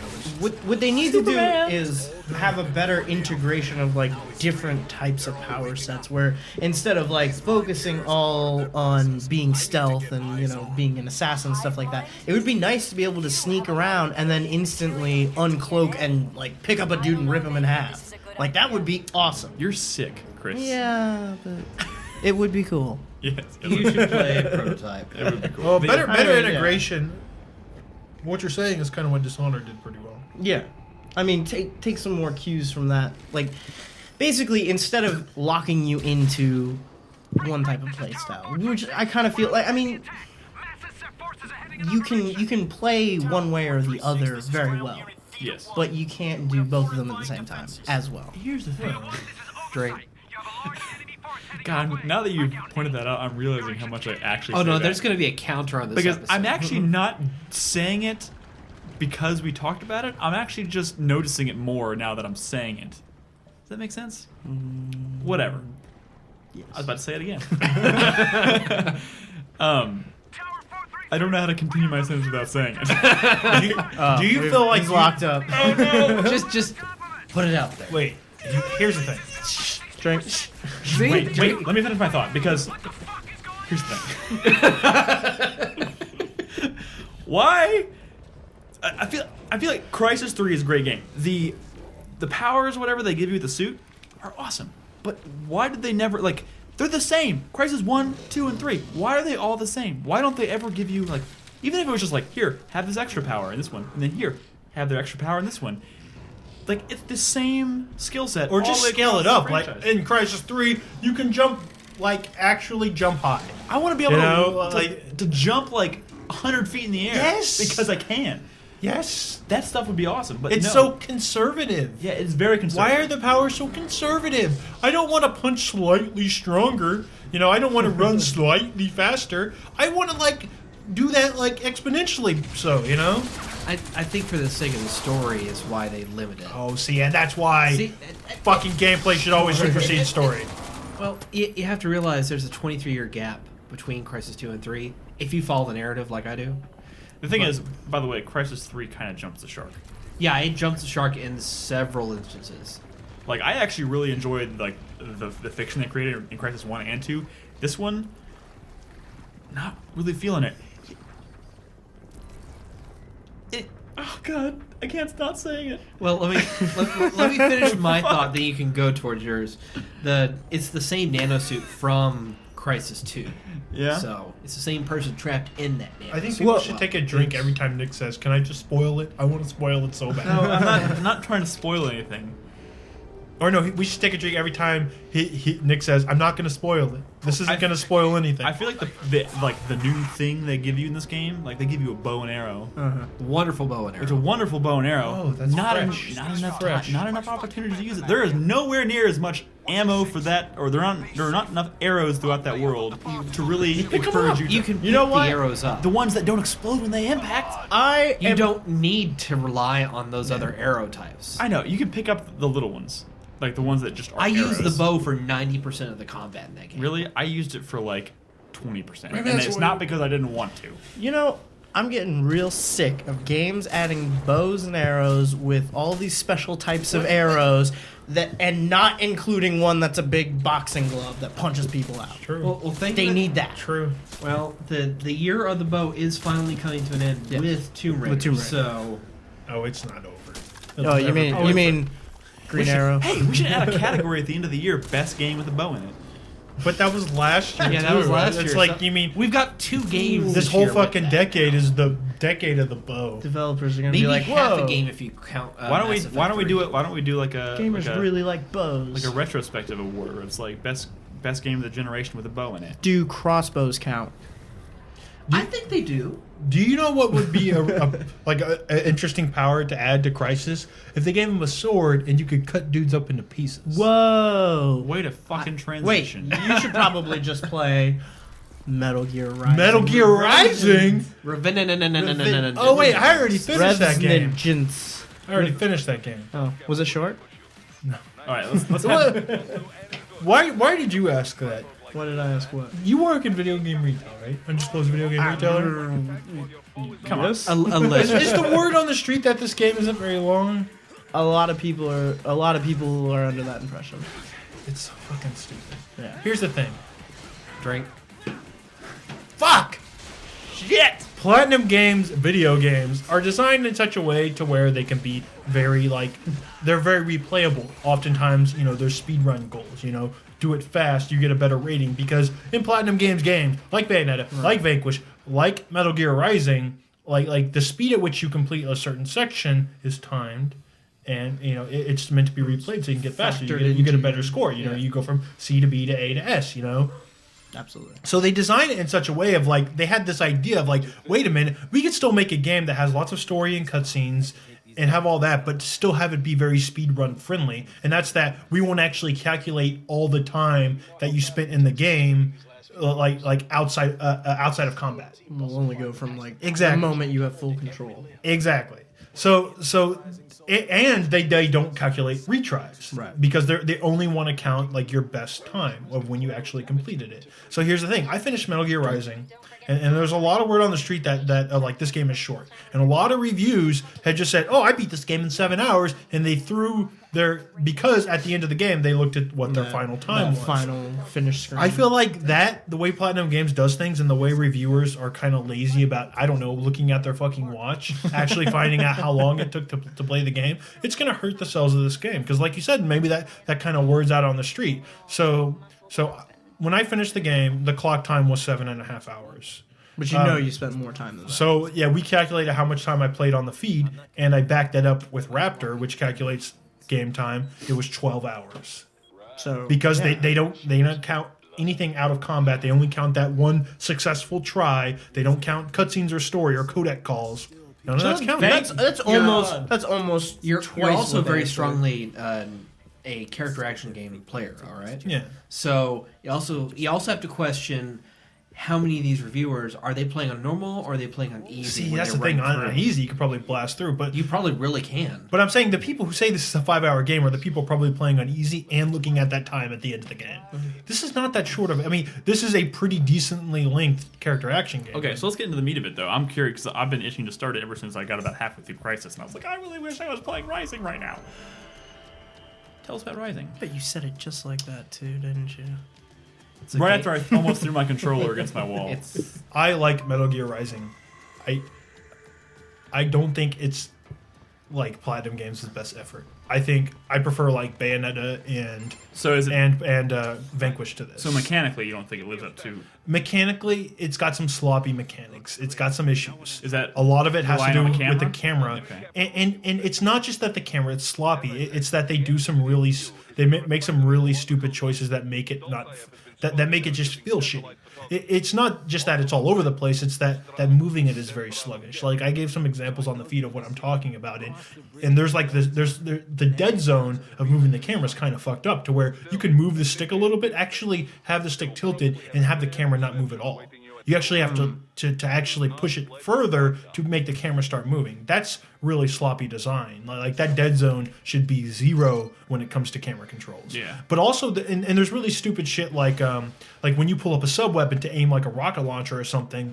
Like that camera's it's super disorienting to the point where like you could be looking at something, pull up your camera, and have no idea like. Wait, am I aiming at that thing I was just looking at? It's super confusing, and they make the big no, the thing that you're never supposed to do in a game where you can aim anything, and that's that your aiming is based on, like you're aiming a blade mode specifically, is based on where the character is facing, not where your camera's facing. Okay. Which is a no. Like I can't think of a modern game that actually does that. Another really weird thing that I don't think a lot of people notice, but I think it has a lot to do with why the camera feels so shitty, especially coming out of blade mode, is you can't actually buffer camera movement out of blade mode. Now what that means is if I hold down the left trigger to go into blade mode, and I'm hacking shit up, right? Mm-hmm. And I know there's a guy to the right of me, so I want to come out of blade mode instantly and just turn the camera towards the guy on the right? Yeah. If you're holding that while you're holding blade mode, as you're letting go and you're holding the stick right, you're already holding the stick right because you want the camera to turn right. The camera won't move at all. You actually have to completely let go of blade mode, get out of blade mode before you can even touch that stick. Because if you're touching the stick at all while you're in blade mode, the camera will not move when you come out of it. Oh, that's lame. That's like a mind-boggling design oversight. That ends up making the camera feel really shitty, and those transitions from blade mode to not blade mode feel really sluggish and sloppy. So here's the question I've been wondering, since this game was kind of re-unveiled as a Platinum Games game, is how much, having finished it already, how much do you have a sense of how much of this was Platinum versus how much of it was already? Like gameplay wise, it feels all Platinum, but sort of based on this idea of we got to be able to cut things up because this is what the original concept was. Yeah. Like the actual combat system feels very Platinum. Like it even has dodge offset, which is this thing that Bayonetta had, where you could be in the middle of a combo, which combos often have like in the middle of them like or at the end of them like really powerful finishers, or like at points where you can like juggle the enemy or go into like a multi-hit thing. That's just how like canned combos work. But Bayonetta introduced that thing where you could dodge in the middle of a combo, but as long as you were like holding down that button that you ended the combo with, out of a dodge, you can continue that combo. You don't have to start that combo over. That's cool. This game, Rising, actually has that, where you can finish a combo. You can do a combo finisher after a dodge, Yeah. which is really cool because you don't see a lot of character action games do that. But at the same time, the dodge in this game is super high maintenance. It ain't no Bayonetta. Absolutely not.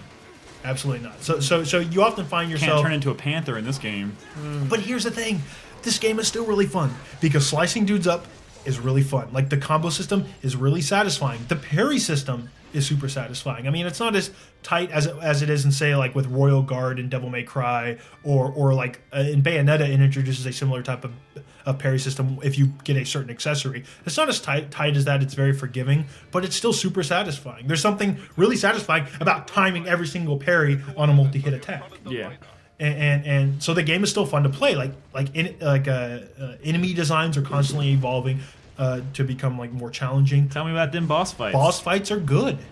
They're really good. I mean, it's not like Metal Gear boss fights, which are They're epic, right? transcendent, but it's like as far as like character action game bosses, they're really good. There's a lot of variety.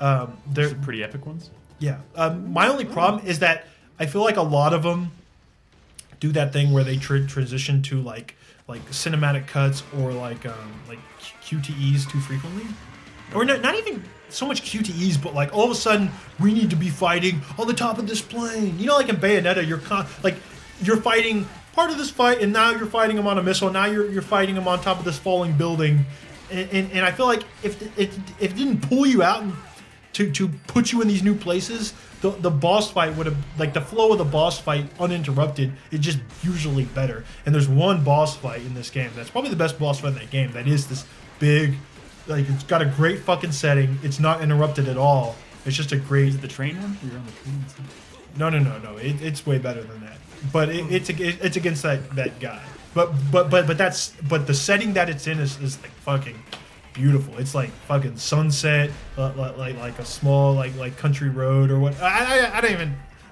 Whatever. That's not the point. But the boss fights are cool. They're fun. The final boss is super frustrating. Thanks for prepping me for that one. But I still think you should play the game on hard because I think the rest of the game is balanced very well for hard difficulty. And even if that boss fight may take you a few more tries to actually get through, I think it's worth it to play. Okay. It's a really, really fun game. So, how much this feels like canon? I gotta be honest. Like, it gets pretty ridiculous. This is Like, even for a Metal Gear game? I'm only half an hour in, and there's a few hints as to the, background, because this takes place, what, 4 or 5 years after MGS4? After 4? Yeah. Okay. I mean, there's little hints, but it's nothing substantial. And it's kind of outlandish at times.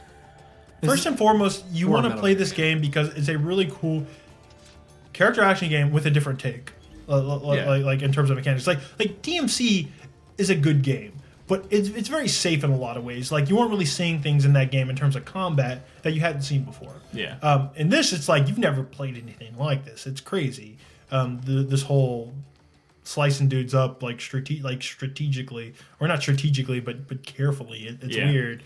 Like a lot of the boss fights, especially precise. It relies on precise cuts. Did you ever finish DMC, by the way? Yeah. Okay. Yeah. I finished it, so I definitely think it's worth playing just because it really feels way different than any other character action game out there. I kind of wanted to ask you. But that's the thing. I mean, I don't think. At some parts, I just sort of stopped paying attention to the story, but like, you still want to play it if you're a Metal Gear fan, because the fact that you're fighting like geckos and stuff, It's just cool. It's just cool, you know. Yeah. Did you have a chance to check out any of the virtual missions, the VR missions? No, but I popped into a couple of them, but from what I gathered, it's not. I don't know. By the way, They could be cool. They could. I don't mean to digress, but just a real quick. One of the most frustrating things that happened to me while I was playing through Crisis 3, because because a minute ago you said you just kind of stopped paying attention to the story. And I did kind of the same thing because Crysis 3, even for a big story-driven guy like myself, it got a little too much, and I was just like, this kind of it's frustrating me now. But I got to a point, and they do this stupid thing where they'll be playing a cutscene, right? And they'll put, in the middle of the cutscene, they put a little button at the bottom of the screen that says, press X to enter game. And when you see that pop up on the screen, sometimes it's just like, oh, button, and you hit the button, right? It's telling you to hit the button. Skip through these important stories. I accidentally hit the button, skipped a very important cutscene, skipped the entire context for why a boss fight was starting, and I tried to reload my game. Nope, just loaded me at the beginning of the boss fight, and there's no chapter select, so I was fucked. There is a chapter select. It says replay mission, but you have to start from the very beginning of that level. You can't jump straight to the boss fight, right? Correct. I mean, I wasn't about to play that shit at all. It's just like that's a little design thing there that shouldn't exist. Like, why can story may not be for everybody, but if you're gonna take the time to put it in your game at all, there should be something there so people can review it and accessibility. Yeah, it's all about look at fucking Devil May Cry where they put the cutscene viewer in it that. Why doesn't every game have that? Just in case something like that happens and you skip something you don't mean to skip. Sorry, well, I know you can unlock all the cutscenes to view outside the game. And this is literally it was already well past the point where I was just I don't even give a shit anymore. This is starting to jump the shark. But still, I don't skip cutscenes just on principle. I just don't do it. Oh, no. And I was so mad at myself. I was like, why did I hit the fucking button? Fuck you, Crytek. Fuck you for the week. The last 45 minutes of that game are bullshit. It just, the final boss fight of Crysis is kind of bullshit, and the ending is just amazingly so far over the shark.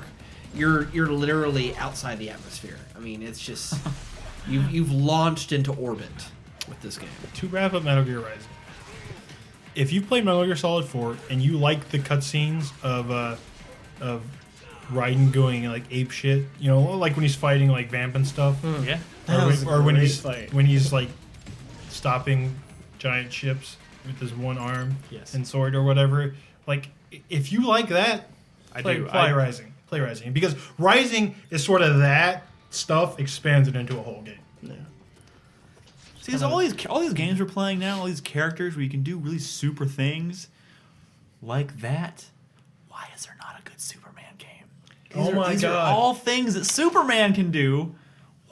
Would anybody buy a Superman because a talented game designer isn't making Superman games. Why not? No, the primary issue with any Superman thing related is that the guy's goddamn invincible. Okay, so how do you translate a character that's invincible I don't even need it to be a challenge. A game over scenario? Make a game's not even a challenge. Make it super easy because I can fucking kill everything because I'm Superman. I don't give a shit.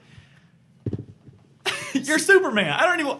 There shouldn't even be a difficulty selection screen. It should just be fucking Superman. Boom. I can do anything because I'm Superman. No, if it was going to be realistic, have a life bar.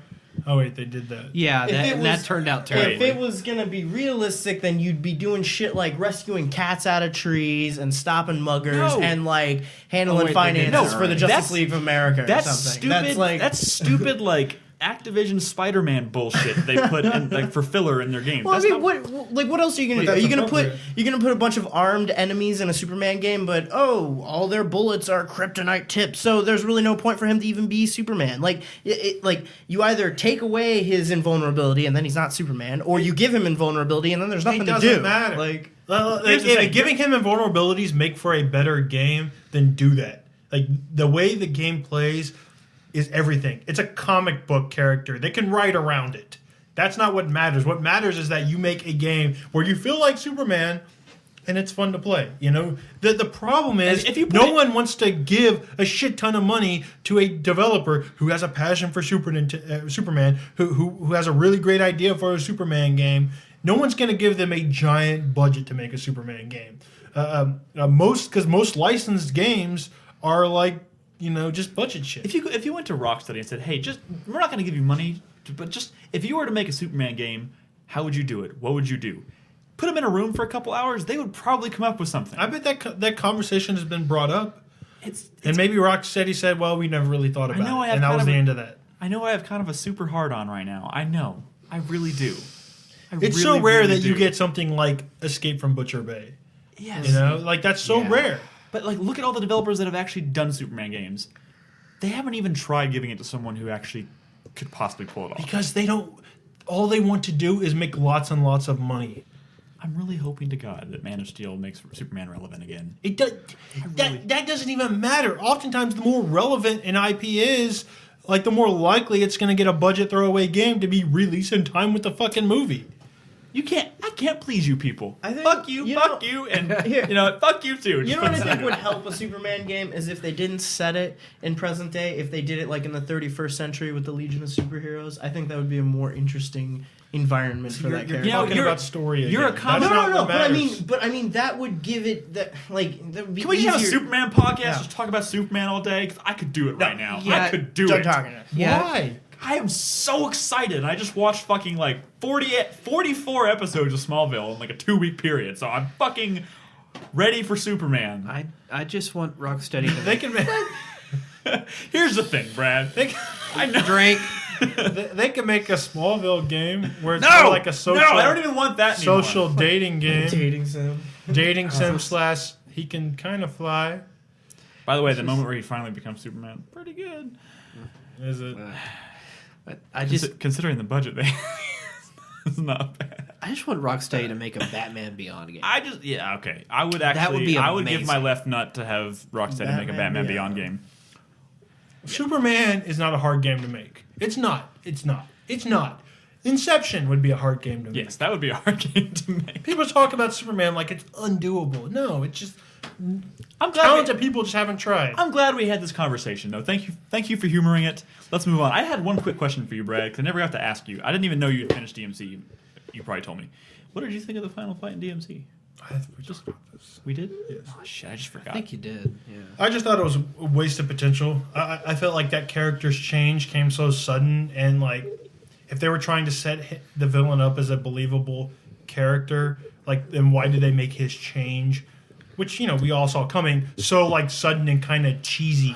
Because DLC. That might be a motivator. I liked it for the fact that like at that point I thought I had finished the game. And I was like, I had actually put the controller down, and I was sitting back, and I was waiting for the credits to start. I don't rolling. fucking And then believe he you at said it, all. and I was like, "Oh shit, it's Well, on." okay. And I just picked my controller back. I was like, "Fuck it, it's just shit is on." But And I'm that was saying cool. you have Ninja Theory. Yes. Why do you not like? You had potential to make a really great villain, and I feel like they wasted that potential by just in 2 seconds going, "Oh, I'm actually." I know. I definitely partially agree with you on that one. I do like the bait and switch they did, but yes, I feel like that. No one knew thought that was the end of the game. There's I no know- way I you did. thought that the final boss was going to be that fight, I did actually. because that was super easy. No, and kinda I lame. thought I was actually at that point I was really disappointed. I thought I had just finished the game and that they were saving that for a sequel or something that would probably never happen. Yeah, you And that's why I knew they weren't going to save it, because it would So what probably never What happen. you're saying is you had a positive experience with the game because you had low expectations for its actual quality at the time. at that particular moment, yes. because if it did end where you say it, that would have been a really, My review, if the game had ended there, my review would have been a lot more negative. The actual fight though, I wasn't a huge fan of. It wasn't the best. I mean, it's no Devil May Cry. It was 3, better than the boss fight that would have been the ending if I was right. That's for damn sure. But there's a fight in Rising, that fight I was telling you about, that staged really well. Yeah. Like people asked me, like, is there a fight in this game that's sort of like a Nero versus Kratos kind of fight, or Dante versus Nero?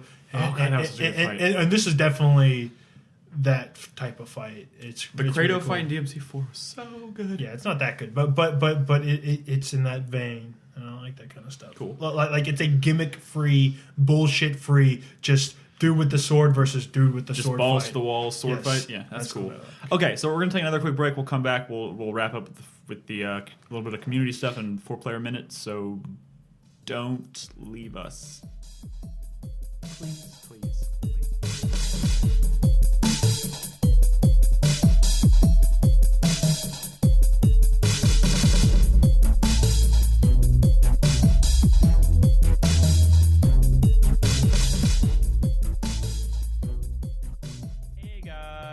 Welcome back. Crispy, block the door. Brad has left the room to let the devil dogs in. Oh God. You can hear them chattering away with their. This is why I have Nipping at our cats. ankles. That's why you have cat. You're a cat. Everybody loves the cat Yeah, cam that when just I go on. that just explains so much about you. Really? All right. So Brad is back. We have a few more things to cover on the show. Thanks for sticking with us. What? Sorry, somebody in chat just said something. Where was I? Community stuff. Stuff with the Stuff community. with the community. We have a few announcements to make. Yes, we do. First of which being, 4Player Network is now officially a partner of Fullscreen, which has not been fully implemented yet. It takes about, I think we said 2-3 weeks for it to go fully online, fully operational. But we have a YouTube partnership. We are partnered with Fullscreen. So there's a lot of cool stuff that's going to be coming down the pipeline because of that partnership. It's a big opportunity for us. So I guess big shout out to Fullscreen. Thank you for approaching us. Thank you very much. It's pretty exciting. They said we were the first porn site they'd ever worked with. Good one.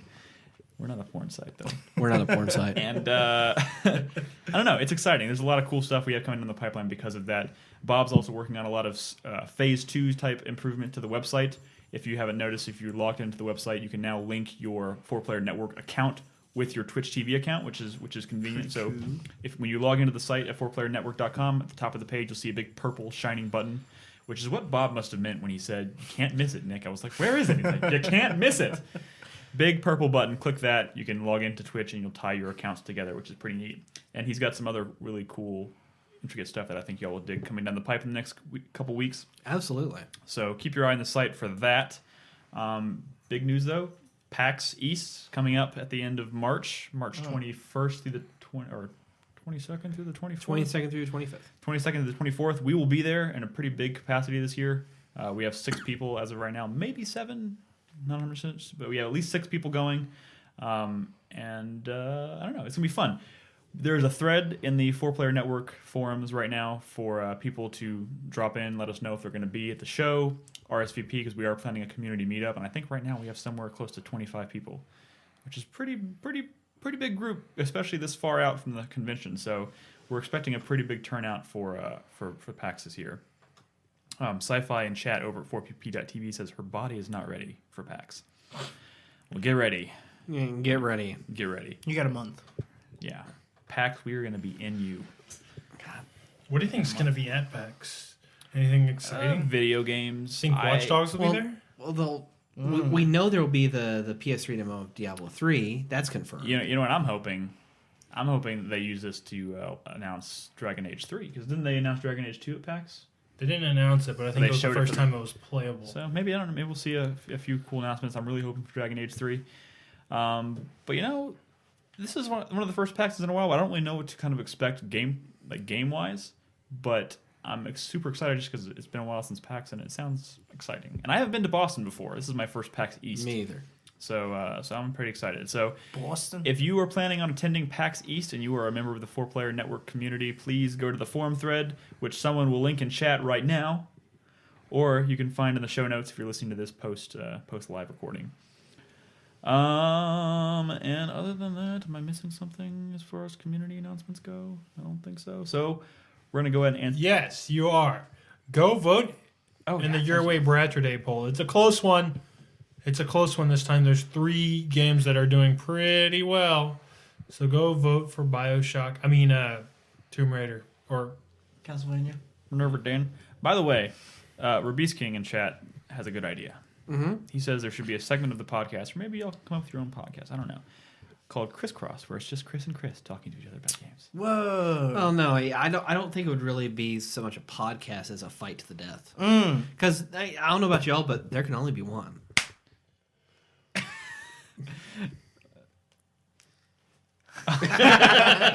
Oh, God. Okay. So, yeah, go vote for Your Way Bratcher Day. The poll is up. There's a link in chat. There's also a link in the show notes for that as well. By the way, there's also a community. We're having another community subscriber night this week at Thursday. Is Thursday night? Thursday night at 7 p.m. Central Time. 7 p.m. Central Time. So if you want to come hang out with us while we play games chosen by subscribers, join us at Thursday night on 4pp.tv. Maybe they can order a pizza to our P.O. box and we just go pick it up. We'll We be just, like, we just meet the guy there. It's just like Folded in the it's like P.O. folded box. and stuffed into the fucking. No, we just meet them at the post office. Yeah. Someone has to be bitch and go to the post office. Just wait outside the post office. Like, okay, he'll be here any minute now. And Saturday night, 7 p.m. Central, we have my bi-weekly 4-player Neighbor Nation event. My roommate just got a Wii U, the Zombie U bundle, and so I'm going to There's a bundle? There's a bundle. It comes with the deluxe system, Zombie U, and a Pro controller. Huh. Not bad. And so I'm going to be getting drunk to that, and I hope some of y'all attend as well. Have we broadcasted Did Zombie? Nintendo? We publish have Zombie not. U? I loaned it to you. I know. For I'm sorry. several I'm so months. Sorry. Oh my God, Nick! What? I still can't believe you hadn't played. Sorry, it. I'm posting the thread because it's not called 4-player. It's not called the PAX East meetup. It's just called PAX East. So there's the thread. It's in the chat room right now. So for anyone who was wondering, check that out. And also, just quick shout out to our subscriber of the month for February is Reborn Revolution. We'll be recording a podcast in the coming week featuring her game of choice that we played throughout the month, which was Crash Bandicoot 3 Warped. I did purchase that, and I will be on this podcast this month, so I'm looking forward to recording that. Brad doesn't seem too pleased. You have to play it, Nick, before you can talk. Oh, I have to play it? Yeah, you can't just talk about the purchasing. I bought of it. Here's the thing. I don't want. I'm just kidding. I'm gonna I play understand that feeling. Trust me. it. No, I'm gonna be playing it. So we'll talk about that. So look for the second subscriber podcast. As a reminder to people who don't know what that is, if you subscribe to the site over at 4playernetwork.com, it's $4.99 a month. But basically, what it does is, aside from helping support us and allowing us to continue doing what we do, it gives you the opportunity to become subscriber of the month. In which case, you can dictate a game for us to play throughout the month, and at the end of the month, we will play it and talk about it on a podcast dedicated to you, and you can even be on the podcast if you choose. Also, really important here. If you absorb our content by watching us on Twitch, watching us on YouTube, maybe you just download the podcast off of iTunes, please, it's super important that we get our numbers up on 4playernetwork.com for the next couple of months, because this will dictate how many people we can get into E3. And let me just say right now, not a lot of us are going. And our coverage is going to be not so hot. So there are some, issues with these people at E3. Some issues with our site transfer to the new name.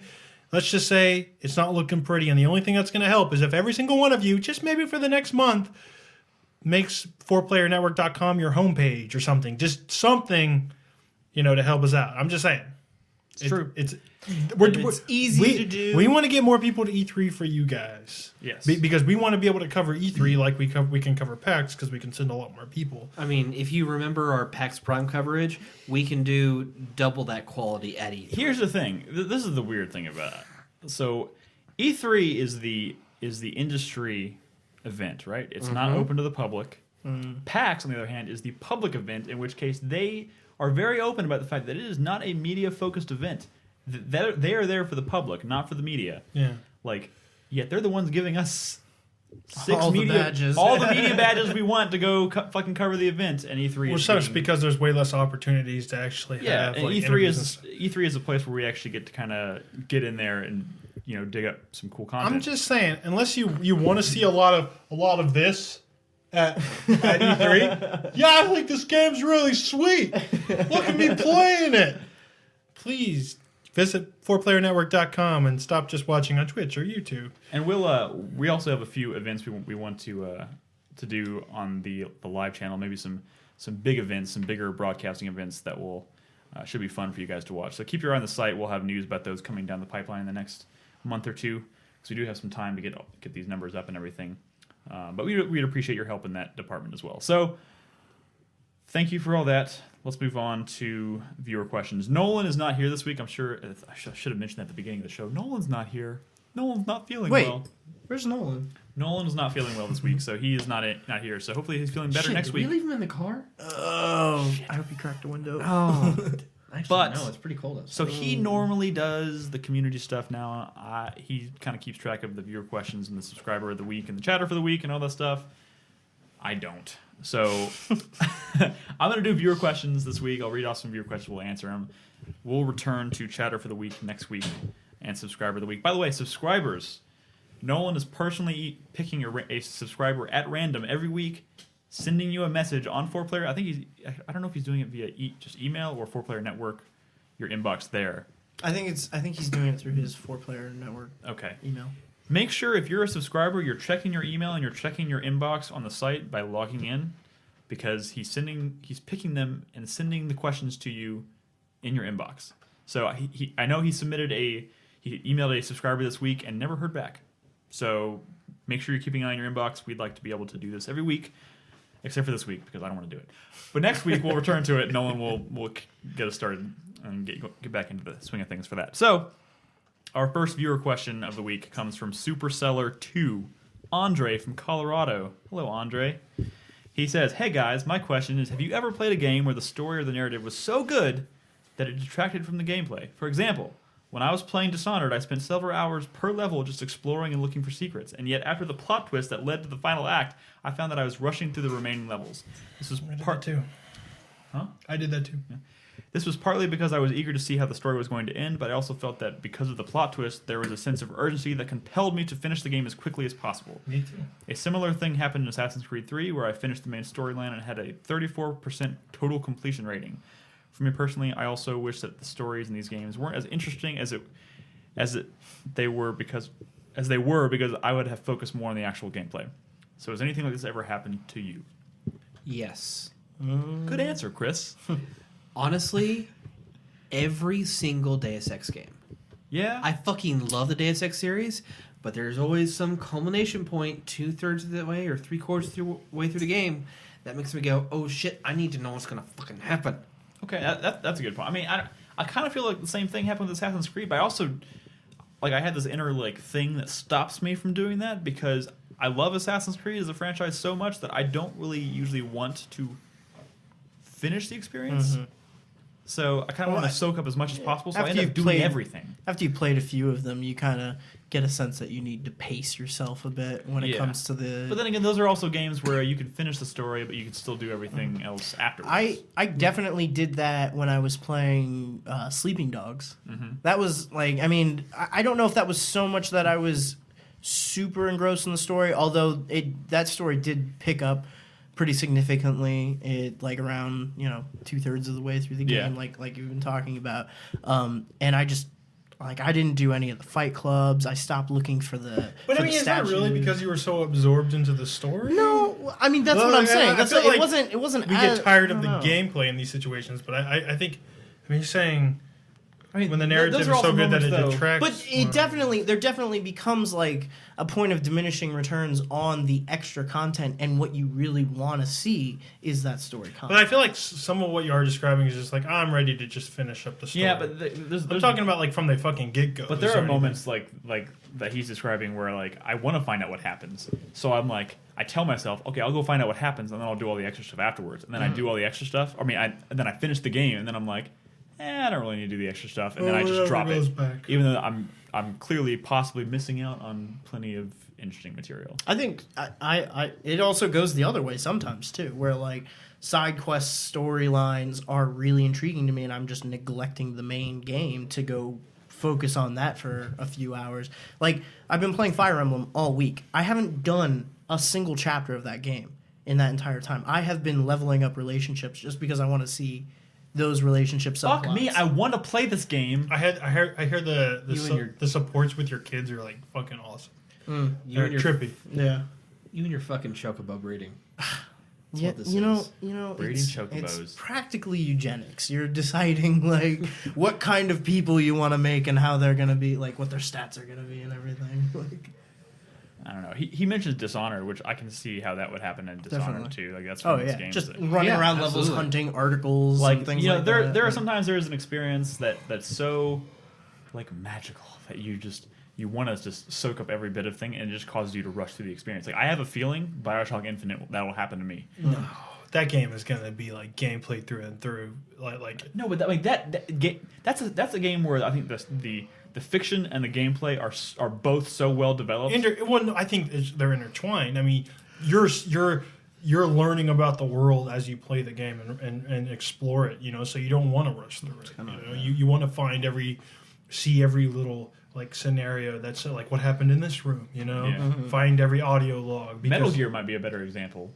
That I feel like Metal Gear. I sometimes get so kind of wrapped up in the craziness that is Metal Gear that I'm like, I gotta see what fucking happens next, and I don't take the time to find all that secret, hidden stuff that Kojima is so fucking good at. How about oh no, that's not. Yeah. I was thinking like Alan Wake or something. There's not enough. Well, there's. I mean, hidden Alan stuff Wake's in there. pretty linear Yeah. anyway. Like, there's not a lot to get sidetracked with. Well, I'm talking about like getting sidetracked with collectibles and bullshit. Yeah. Yeah, I don't know. To answer your question, yes, that happens plenty of times. Especially in our scenario where we try and play as many games as possible. It's really easy to kind of get wrapped up in stuff and forget about enjoying the little things in games and Yeah, definitely. and speeding through it. So, our next question comes from Tupalo. He doesn't tell me his name or where he's from. I don't know. But here we go. There have been many games over the years with a good evil mechanic. However, very few of these games have offered... No, there hasn't. But go ahead. Here we go. Very few of these games have offered a middle or neutral path. Fallout New Vegas is the only game I can think of that actually offers an entire neutral quest line. Making matters worse, games typically punish the player for making neutral dialogue choices. For example, in KOTOR, light side moves cost less than the more good you are, and dark side moves cost less the more evil you are. As a result, Jedi characters will always choose good dialogue options, and Sith characters will always choose evil dialogue options, rather than make practical choices based on the situation. You end up taking the choice aligned with the path you chose to follow early in the game. This is the case in almost all games now with a good or evil mechanic. My question is, how would you go about establishing a neutral path in games, and how would you encourage players to make pragmatic choices? Here is what you do. You don't make it good and evil. You do something like Dragon Age or Alpha Protocol or The Walking Dead, and you just have them be decisions. You don't have to worry about meters or points. You just have tough decisions that the player has to make. That's how you do it. And it's not about good and evil, because honestly, good and evil, it's pretty shallow. There isn't much gray area there when it comes to good and evil. But when it comes to making tough or utilitarian decisions, that's when it becomes interesting. So maybe you don't make games about evil characters. You make games about interesting, deep, and complex characters, and that's why we like games like Walking Dead. It definitely does kind of take some of the punch away from it when you're framing these choices in this good box and evil box, because then there's a right and a wrong. You're saying, I'm a good character, so I'm obviously going to pick the good option. If it's just a big decision that you have to make on the spot and there's no reward, there's no implication of which one's going to pay out for you, where the ones where you don't know what to do, those are the best decisions. More importantly, I think most importantly, what Brad said I totally agree with. I don't think there should be a good or evil thing at all. It should just be decisions. But if you even in situations where there are going to be good and evil, whatever, the consequences of those decisions should never be obvious. You should never know what's going to happen as a result of choosing one or the in The other. Witcher. And maybe something that comes back to bite you way down the line. You should never know that by choosing the evil side, you're going to pay less for an ability. Mm-hmm. It should always be you're going to choose the evil side if that's what you want to do, but there may be consequences to that, or there may not be. Mm-hmm. It's just that is the one thing that that kills the illusion every time, is that what's going to happen because of the decision you're making at the moment. That sucks. By the way, the final... I don't think this is a spoiler. The final boss of Metal Gear Rising did play ball at UT. Wait, what? That's a fact. Wait, say it again? He said that evidently the voice actor or the person is that what I'm referring to? I have to assume. Is that what I'm referring to? Wait, what did you say? Or did he actually play ball? He said the final villain in Metal Gear Rising played ball at UT. Let me guess. He actually they say that in the game. Yeah. Just play it. Okay. Now I have to play it. All right. Tupalo does an interesting thing. He leaves another question, but it's interesting, so I'm going to do it. So thank you for the second question. What? Ryan's probably at some cushy Ivy League school, And the dude's like, bitch, I played at University of Texas. That is actually in the game. I'm sorry for spoiling it, but that's in the game. It would be great if like amazing. it would, the game would read where your Did IP he is throw in up the the real horns world, when he said and it? then changes up the university based on where you live. Like something That else would be fucking nice. psychopaths. That would be cool. Yeah, but then no, if they you were specifically living wanted in- to say an impressive, like college team. They want to say an actual impressive school. That's hilarious. I can't wait now. So the second question from Tupalo says, how realistic are each of the following quote-unquote crazy scenarios, which really aren't that crazy given recent industry trends? 1. In order to appeal to more casual gamers, Tomb Raider becomes an annualized multiplayer-focused franchise with tacked-on single-player. Brad, you care to weigh in on that one? That's not going to happen. Yeah, give us the full list first. 2. Following the commercial success of Lords of Shadow 2, Nintendo hires Mercury Steam to reboot the Metroid franchise. Oh my god! These are fun. 3. Following disappointing sales figures for Vanquish, Anarchy Reigns, The Wonderful 101, Metal Gear Rising, Platinum Games shuts down and Bayonetta 2 is canceled or the IP is sold. Well, the Platinum Games getting shut down might be the most realistic thing we've heard so far. Unfortunately. 4. Nick dislikes more than 2 games, movies, albums, or TV shows this year. That's not possible. That is not. I just bitched about Crysis. Not that I didn't like it. See? Actual dislike. It's more of. I'm talking about Onimusha Dawn of Dreams. Yeah, that's a rare occasion for Let's me. not talk about that. Hey, there are things that I don't like. I can't think of them right now. Look around the room. Maybe there's something But that if you don't like. ooh, Halo ODST is a pretty good game.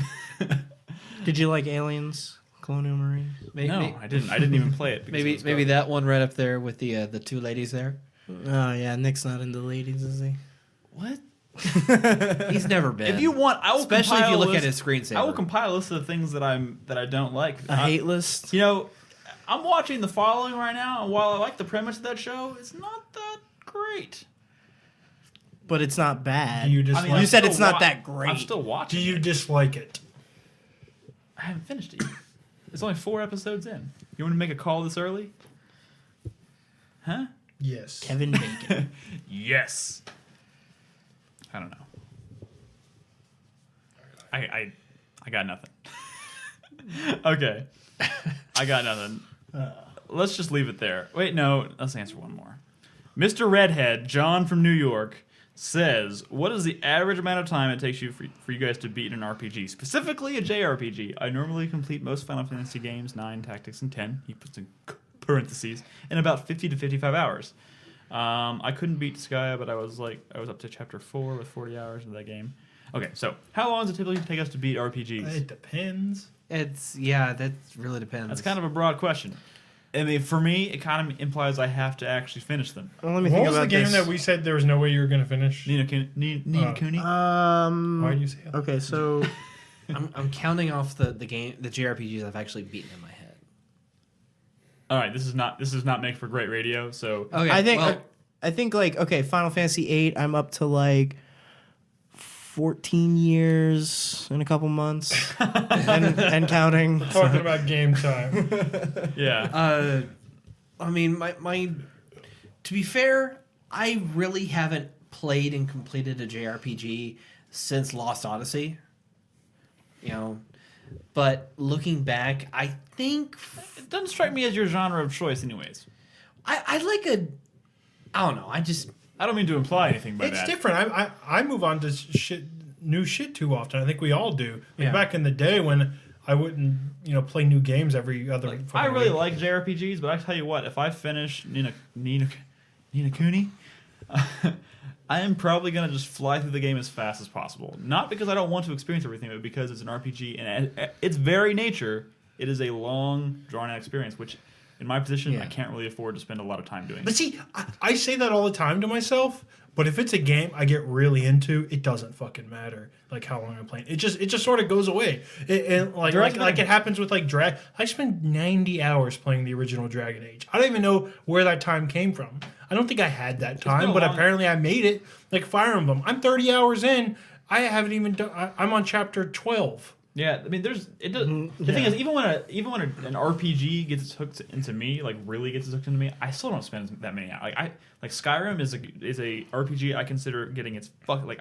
I dreamt about that game. I thought about it when I wasn't playing it. I'd go home and turn it on and play the shit out of it. I still only play that game for about 70 hours, which by Skyrim standards, I didn't play that much Skyrim either. I didn't play that much. But don't get me wrong, that game is fucking fantastic, and one of the best RPGs of this generation, in my opinion. And I don't know, 70 hours is a lot to me. I feel like Bethesda games have like they're so like addictive early on, and they're like, oh shit, but then like I feel like people start falling off like pretty. God damn it! I fell off the wagon again on New Vegas. I started that game over because I was itching to play it. I still want to finish. I watched a pretty interesting video about the differences between New Vegas and Fallout 3 and why this guy really liked New Vegas a lot more, and it's because in retrospect, I think I like New Vegas more than Fallout 3 as well. Motherfucking Cazadors. The thing is, a lot of really. people do.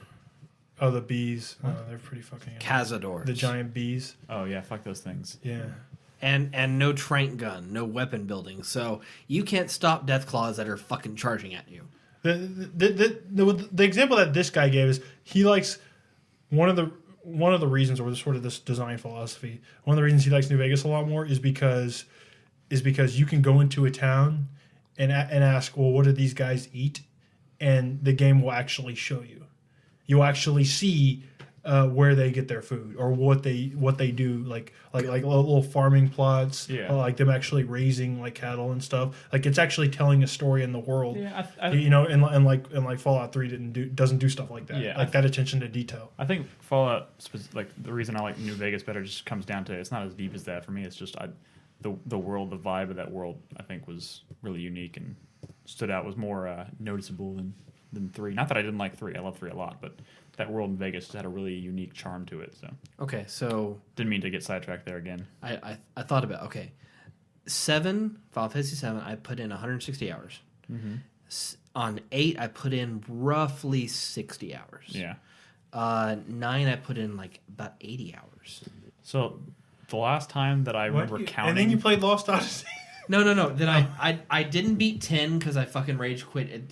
Right after you beat 10. Okay, I rage quit because of that Rainbow Little Road. I ran out of items and I was getting my ass kicked where my save was. So I rage quit. Yeah, that's a good ending. The last game that I remember actually counting outside of Skyrim, because that game like makes it very obvious how long you spent in that game. The last RPG I remember counting the hours on and watching. I spent 120 hours in Final Fantasy X, which I don't even know how that's possible because that game you can finish in about 40 hours and do that a game. good chunk of it. There's so much stuff in that game. I went over 100 hours. I got to the point too. where I could beat I forget what the weapon was called in the game. I could beat the weapon in one hit. I did 99,999 damage. Yeah, because you get the every swipe. You get the damage limit breaks. Yeah, and I fucking just like. I was going into that fight thinking it was going to be like Final Fantasy 7 all over again. Like I'm not ready for this, and I went. Boom, done. Well, no, the actual hardest enemy in the game is like 10 million hit points. Like a super secret boss, he's hard. But yeah, and I don't remember any games really, honestly, between 10 and Lost Odyssey. But Lost Odyssey, I put in about 70 hours. So, okay. So yeah. Hope that answers your question in some way. I guess. Sorry, maybe it varies. But thanks for bringing up nostalgic. You know what I want to see more of? Really short RPGs. Like what? Like short Japanese RPGs specifically. They're always so goddamn long. Like something like Suikoden, you could beat that in like 20 hours. A little bit about Valkyria Chronicles. That was a fairly short game, right? Chrono Trigger in a way. But Chrono Trigger has so much good stuff. Oh man, Chrono Cross. I didn't. Valkyria Chronicles Chrono is pretty Trigger. sure if you don't waste 10 hours trying to beat that fucking Badamus tank. Yeah, you mean in Chapter 7? Yeah. It's been like 3 years, and I still remember exactly which chapter we're talking about, too. You know, I've always wanted to play Chrono Cross. I've always wanted to do it. I love that game. Don't listen to this guy. It's a great game. He came from a different era. Okay. I'm just saying. I fucking... They didn't have... You can't go back to Chrono Cross. They didn't have Chrono Trigger where I came from. There's no way you could go back to Chrono Cross at this point. No, I it's not didn't. bad. I didn't beat Chrono Trigger. It has great fucking music, though. I lost my So did copy. Chrono Cross. No, that's what I mean. Oh, Chrono yeah. Anyways, let's move on. We need to wrap up the show with a 4-player minute. So we're going to go around the table, each say something we are hyped about, our shameful secret, our sweaty palm, and our fuck you for the week. But before we do that, last reminder, please visit the site, bookmark it, 4playernetwork.com. Check us out every night. We broadcast games over at 4pp.tv. And like I said, keep your eye on the YouTube channel and our site because we'll be rolling out new features on the website and our new partnership with Fullscreen in the next couple weeks. So we're excited. Brad, you're going to start us off like you always do? Yes. What's the 4-player minute? I just said it. Go. Oh, did you? Go. Go. Go. My sweat. Go. Here's the thing. Go. My sweat is for the cost of the PlayStation 4. In fact, Yes. my sweat is towards the end of this year. I'm going to have to decide whether I'm going to spend my money, of which I don't have a ton of, on either a PlayStation 4 or an Xbox. And I don't know. That's I feel like that is not a choice I want to have. the decision might become more clear once Xbox makes their. Here's the thing, it's always been like last generation. The Xbox came out a year before the PS3. But so you could see yourself saving up and buying the PS3 a year later, or maybe a little bit after that. But having them come out possibly even in the same month, I don't think many people are gonna throw down for both of them because there's too much overlap there in terms of just power. That seems strange. Yeah. So a lot of people are just going to end up making choices this holiday, and it's not going to be an easy one. It's not, oh, well, PS2 doesn't come out till next year, so I'll pick up a Dreamcast. It's not going to be like that. It's going to be weird. Yeah. I think people are going to take sides, like the system wars, if you will, are going to be stronger than they've been in a long time because of that. True. It's weird.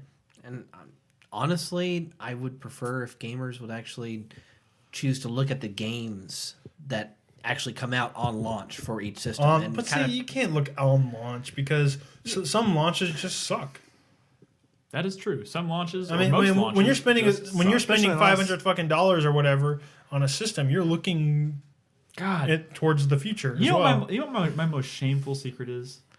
I probably said this like a all your because most this shameful is secrets. your 4-player minute. Yes. It just we're talking about it right now. I bought the PS3 for $600 with a game. Anyone care to guess what the game I picked up at launch was? Resistance? No. Nope. What was it? Not even close. It was Ridge Racer. No, you're thinking too good. Oh, it was some licensed game, probably. Yes. Oh my god, I don't even know. Probably some shit. Oh, Probably. God. You know what? The scary thing is, I'm in the same boat now because I bought it because I was so excited for the fucking movie, and now I'm like, Nick, just come out and say It was a movie-based game. Was it Spider-Man 3? yes, I picked up Spider-Man. God! Oh, that was a stinker. Oh, you could play as New Goblin in that game. To be fair, that is the sequel to a pretty fucking good game. Yeah, that's true. Okay? Yes. So you would expect something really good out of it. Spider-Man 3 was Yes. a big fucking letdown. But no, that's... In both game and film and game, yeah. Yes. I've got something better than that. Okay? Guess the game I bought on launch with my PS2. The bouncer. No. Oni. No. Not Oni. Orphan. No. Evergrace. Fantavision.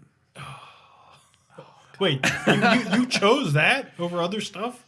I thought it'd be an interesting puzzle game. Fantavision's all right. Nolan, you better not go poop on my bed. Nolan in chat is just like, I'm gonna go poop on his bed now. Well, can I get back to my thing?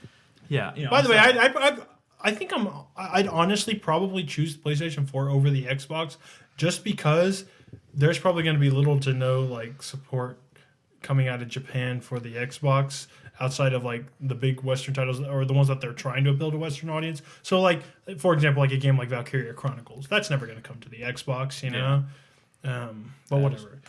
My shameful secret is that I wanted to play a lot more old school Tomb Raider before the release of this new game, and now, it's about a week away, and I don't have many more opportunities to play some old school Tomb Raider, and I feel bad about that because I wanted to show everyone the differences. I made a tweet today that sort of sums it up. That if you don't ask yourself, can I make that jump at least 100 times, then you're probably not playing a real Tomb Raider game. Think about that. Think about how often in Uncharted, which this new Tomb Raider is kind of channeling, how often in Uncharted do you ask yourself, can I make that jump? Not often. Never. It's just, it's a different type of game.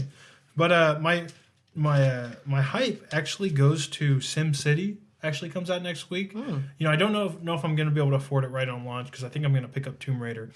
But I know I haven't.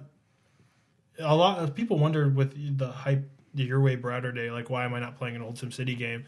Because that new one comes out soon, and I would, but I just don't know if I could reliably get one of those older SimCity games working on my PC. So I threw some other stuff up that I knew I could get working. But I am interested in the new SimCity game. And I know not many other people on the site are, but I do plan to broadcast it if I do get around to picking it up. But we'll just have to see. No, it looks good. No, it does look that. good. Absolutely.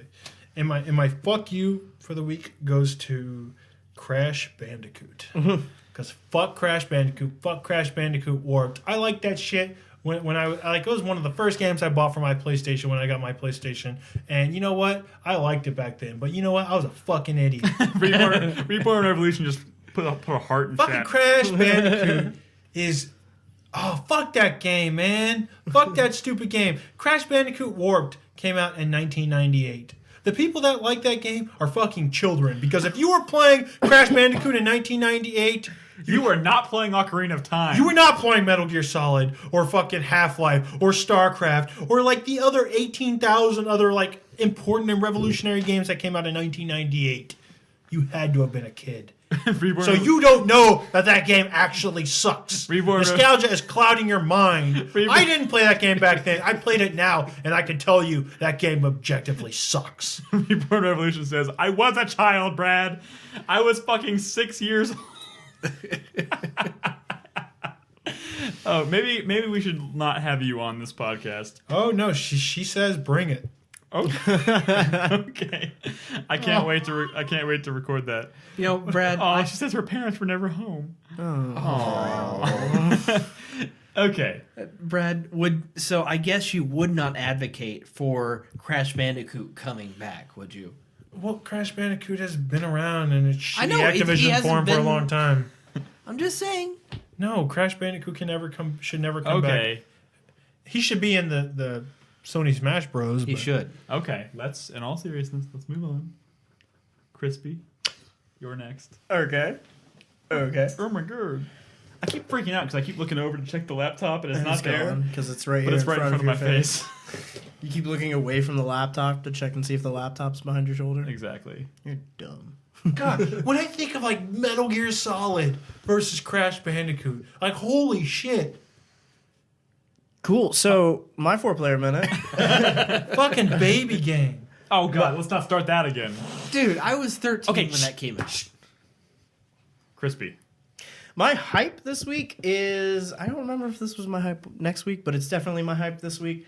Luigi's Mansion Dark Moon, because now I have a 3DS. I'm going to be able to play it. I love Luigi, and I love Ghostbusters, and this is basically Luigi Ghostbusters, so why not, right? Why the hell not? Why the fuck not?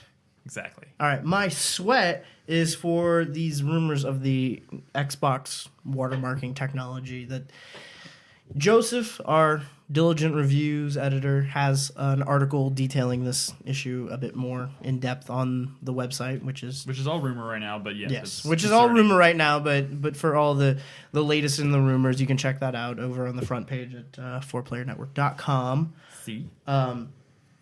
Basically, I mean, the thing that's worrying about this is when a company decides to, instead of, okay, so basically the way we as gamers get our games now, we have two distinct methods. You can buy them new or you can buy them pre-owned. When a console developer comes in and tries to close off one of those two thoroughfares of us, you know, receiving games, it's lazy, it's malicious, it's just bad for everybody. It's bad for developers, it's bad for us. What works, what helps the industry is when they try to find creative workarounds, when they try to find alternative solutions, like what Steam did, like what PlayStation's network is trying to do. You know, they're not trying to take any options away from you. They're trying to give you more options and entice you to take these new options. Don't pee on my leg and tell me it's raining. Exactly. I've been having fun finding every excuse to say that. Again, Joseph talks about a lot of this in more depth than I can get into here, so definitely go check out his article. I think it's neck. Don't pee down my neck and tell me it's raining. Don't pee in my mouth. It's pee in my mouth. Don't pee in my mouth and tell me it's raining. That's not the act. I'm saying the action. R. Kelly. My shame is actually I was actually really excited about playing Crysis 3. I've had it for 4 or 5 days now. I only just started playing it today, only because I picked up a copy of Advance Wars: Days of Ruin and started playing that. And, Game is sweet. I'm really I'm getting into it. I'm just really on a big tactics kick right now, and this is a really good. I played through a shooter this week, knowing full well that I was in no mood to play a shooter at all. Like, the last thing I wanted to be doing in a game was picking up a gun and shooting. You know people. who fucking loves shooters? This guy. And I'm not saying that to be negative. I'm saying when I tune into your stream and you're playing a fucking shooter, you're just like the biggest fucking grin on your face. I have a like the shitty only grin, I will place not you want lie. to be in the world is in the eyes of that dude holding that gun. Maybe you're like that when you play all kinds of other games, but definitely when you're playing shooters. Well, I or think Crysis at least. when you tuned in, I was playing Hunter mode, and that was my this game is a better Aliens game than Aliens Colonial Marines moment. true. So I was having a fucking blast. Okay, let's not get too sidetracked. Chris, was there anything else you need to say to finish up your... Oh yeah, my fuck you. Okay, so since last I was on the show last week, I started watching Game of Thrones. I'm into season 2, and all I have to say is, fuck the Lannisters. Oh my god, right? Like, I've never seen more infuriating characters on a television show before. What about Tyrion Lannister? Tyrion is fucking awesome. Like, I want to hang out with Tyrion Lannister, but the rest of them can get fucked. Oh Yes. my god. that was an amazing turnaround. Like, what about Tyrion? Well, he's awesome, but the other ones suck. All right, I'll grab your pen after the show. Thanks for throwing it at me. I didn't throw it. I Chris? didn't mean to. Oh, just wait. This Chris or other Chris? Chris Davis, I'm sorry. Okay. I'm so sorry. I meant to say Davis. It's all right. I'm used to this shit now. Hype for me. BioShock Infinite. As of yesterday, we are exactly 1 month away from this gorgeous fucking looking game. Yes, I'm excited. It's going to be sweet. It's about goddamn time this game is coming out. Hell yeah.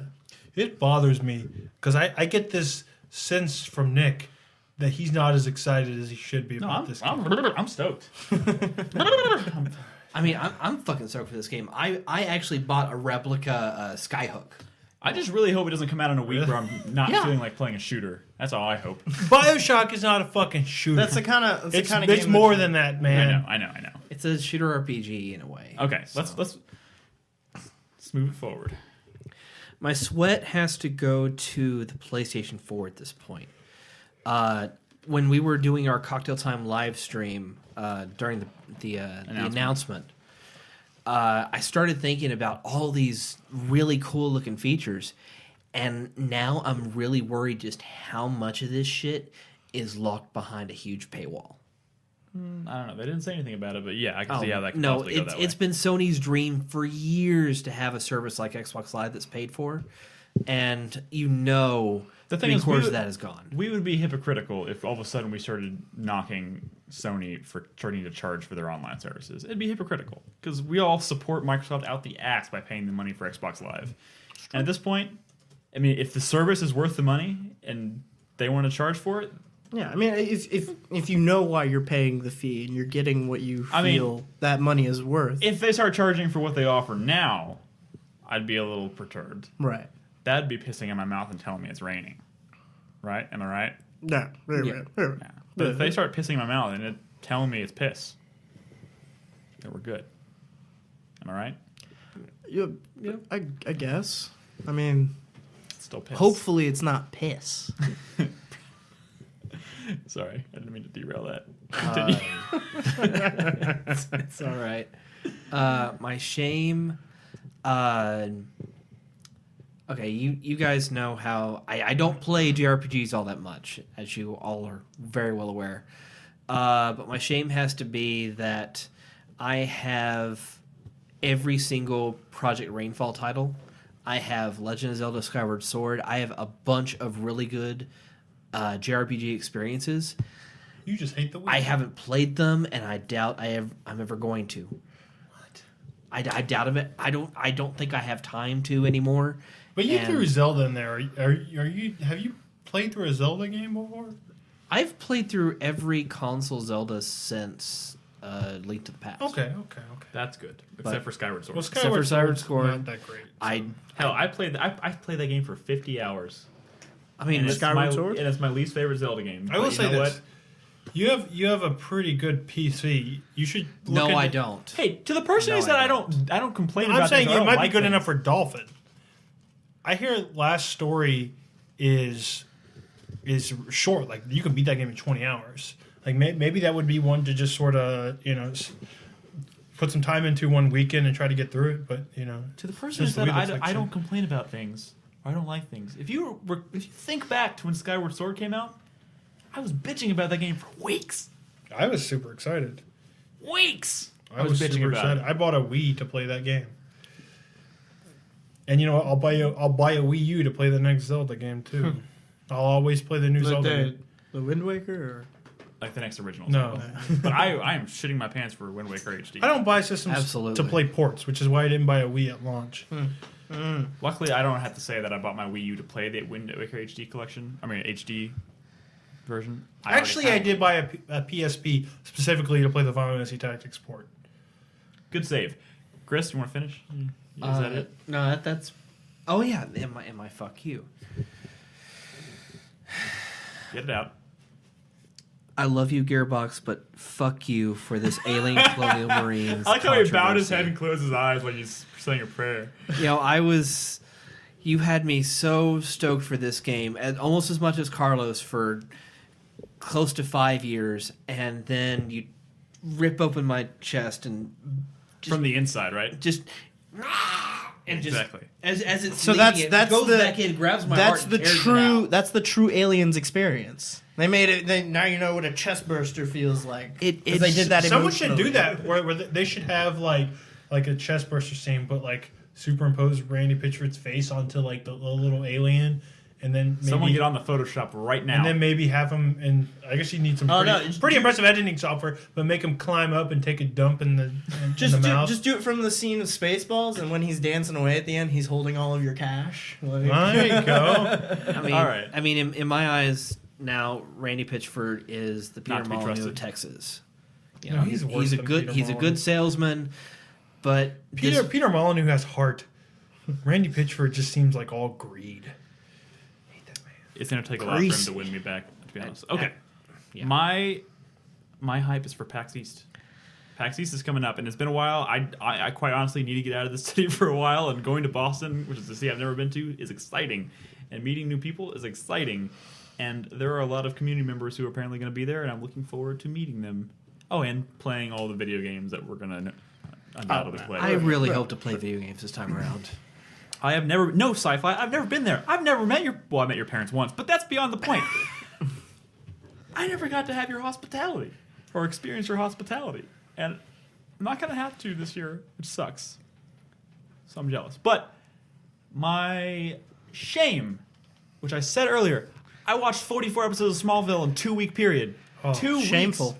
That's shameful. 2-week period. Stop right there. length That's of the end of your time shame. Isn't even the shameful part. And then And then that's only 2 seasons. There are 10 seasons. I have seen that entire show at some point or another. And then I finished it and went straight out and bought Superman Returns and watched that.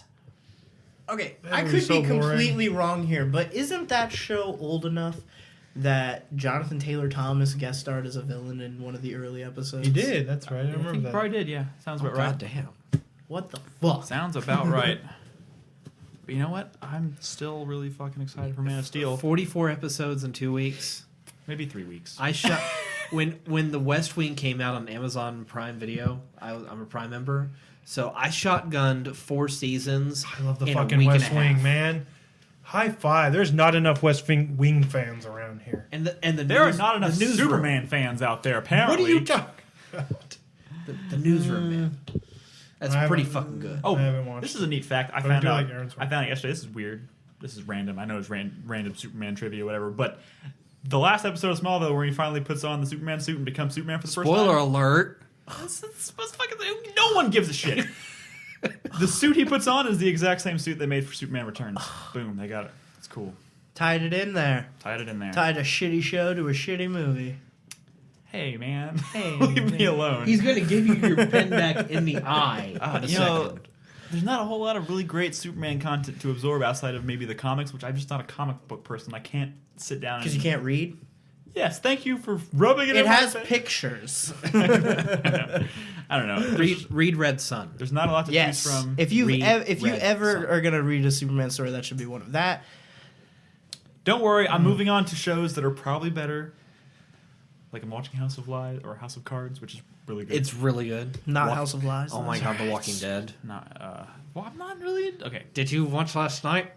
Yeah. Didn't This I? week's episode was boring as shit. Yeah. Last week's episode. Dude, next week's is gonna be awesome. Though. Next You know week's that. looks intense. My sweat goes to Tomb Raider. Comes out next week. I'm still really fucking excited, especially given the positive reviews it's been getting. But yes, there is something to be said about the evolution of the series and how it does not resemble what it once was. And I'm really hoping it is not quite as handholdy and guidey and uncharted-y as it seems to look. But most people seem to still be coming away from it pretty positively. So I'm a little worried, but I'm excited at the same time. And my fuck you for the week goes to Sony for not announcing the price of the PS4. Like, out of all the things that I really wanted to know about the hardware, I think that's one of the most important details, and they left it out. It's too early to get the price, in my opinion. I mean, they didn't announce the Wii U price until like fucking September I before know. it launched. The thing is, they made this big spectacle out of it. They made an entire press conference for it, and that was just one of the things. I know they're saving it for E3. We'll find out at E3, I'm sure. It's just I was waiting, especially considering rumors were already floating around. People, and those will usually happen when people like somebody knows, and it's just a matter of who really knows. But they didn't even say. You remember a couple years ago when they had announced the Xbox Slim redesign? Yeah. And they wouldn't let us into the Microsoft press conference? Yeah, because they were going to give us one. Maybe that's what's going on with E3. No, Maybe no, everybody no, going no, there no. is getting a free Sony That's PS4 or a bullshit. next box. That's bullshit. Do you know how many units that would have to be? Do you have any idea how much money that would cost? Anyways, we forgot to mention. Oh no, you know what? Back up. Fuck Square Enix for announcing a Final Fantasy game without really announcing a Final Fantasy game. announcing an announcement for a Final Yeah, Fantasy. so fuck that. Yeah, so that's all we got. Sorry, went long this week. We had a lot of tangents. Whatever, it was fun. Actually, you really didn't. Here's the thing. Drink. I know. All right, we gotta go. Thanks everybody for listening. That's 4-Player Podcast episode 307. Next week, next Tuesday, we'll be doing 308. Join us for that. Hopefully Nolan will be back so he can actually do chatter for the week and subscriber of the week. Check out the site. It's 4playernetwork.com. Anything y'all want to say in closing? Because I'm about to hit the button. Later. Bye, guys. Bye. Bye. See you at PAX, motherfuckers.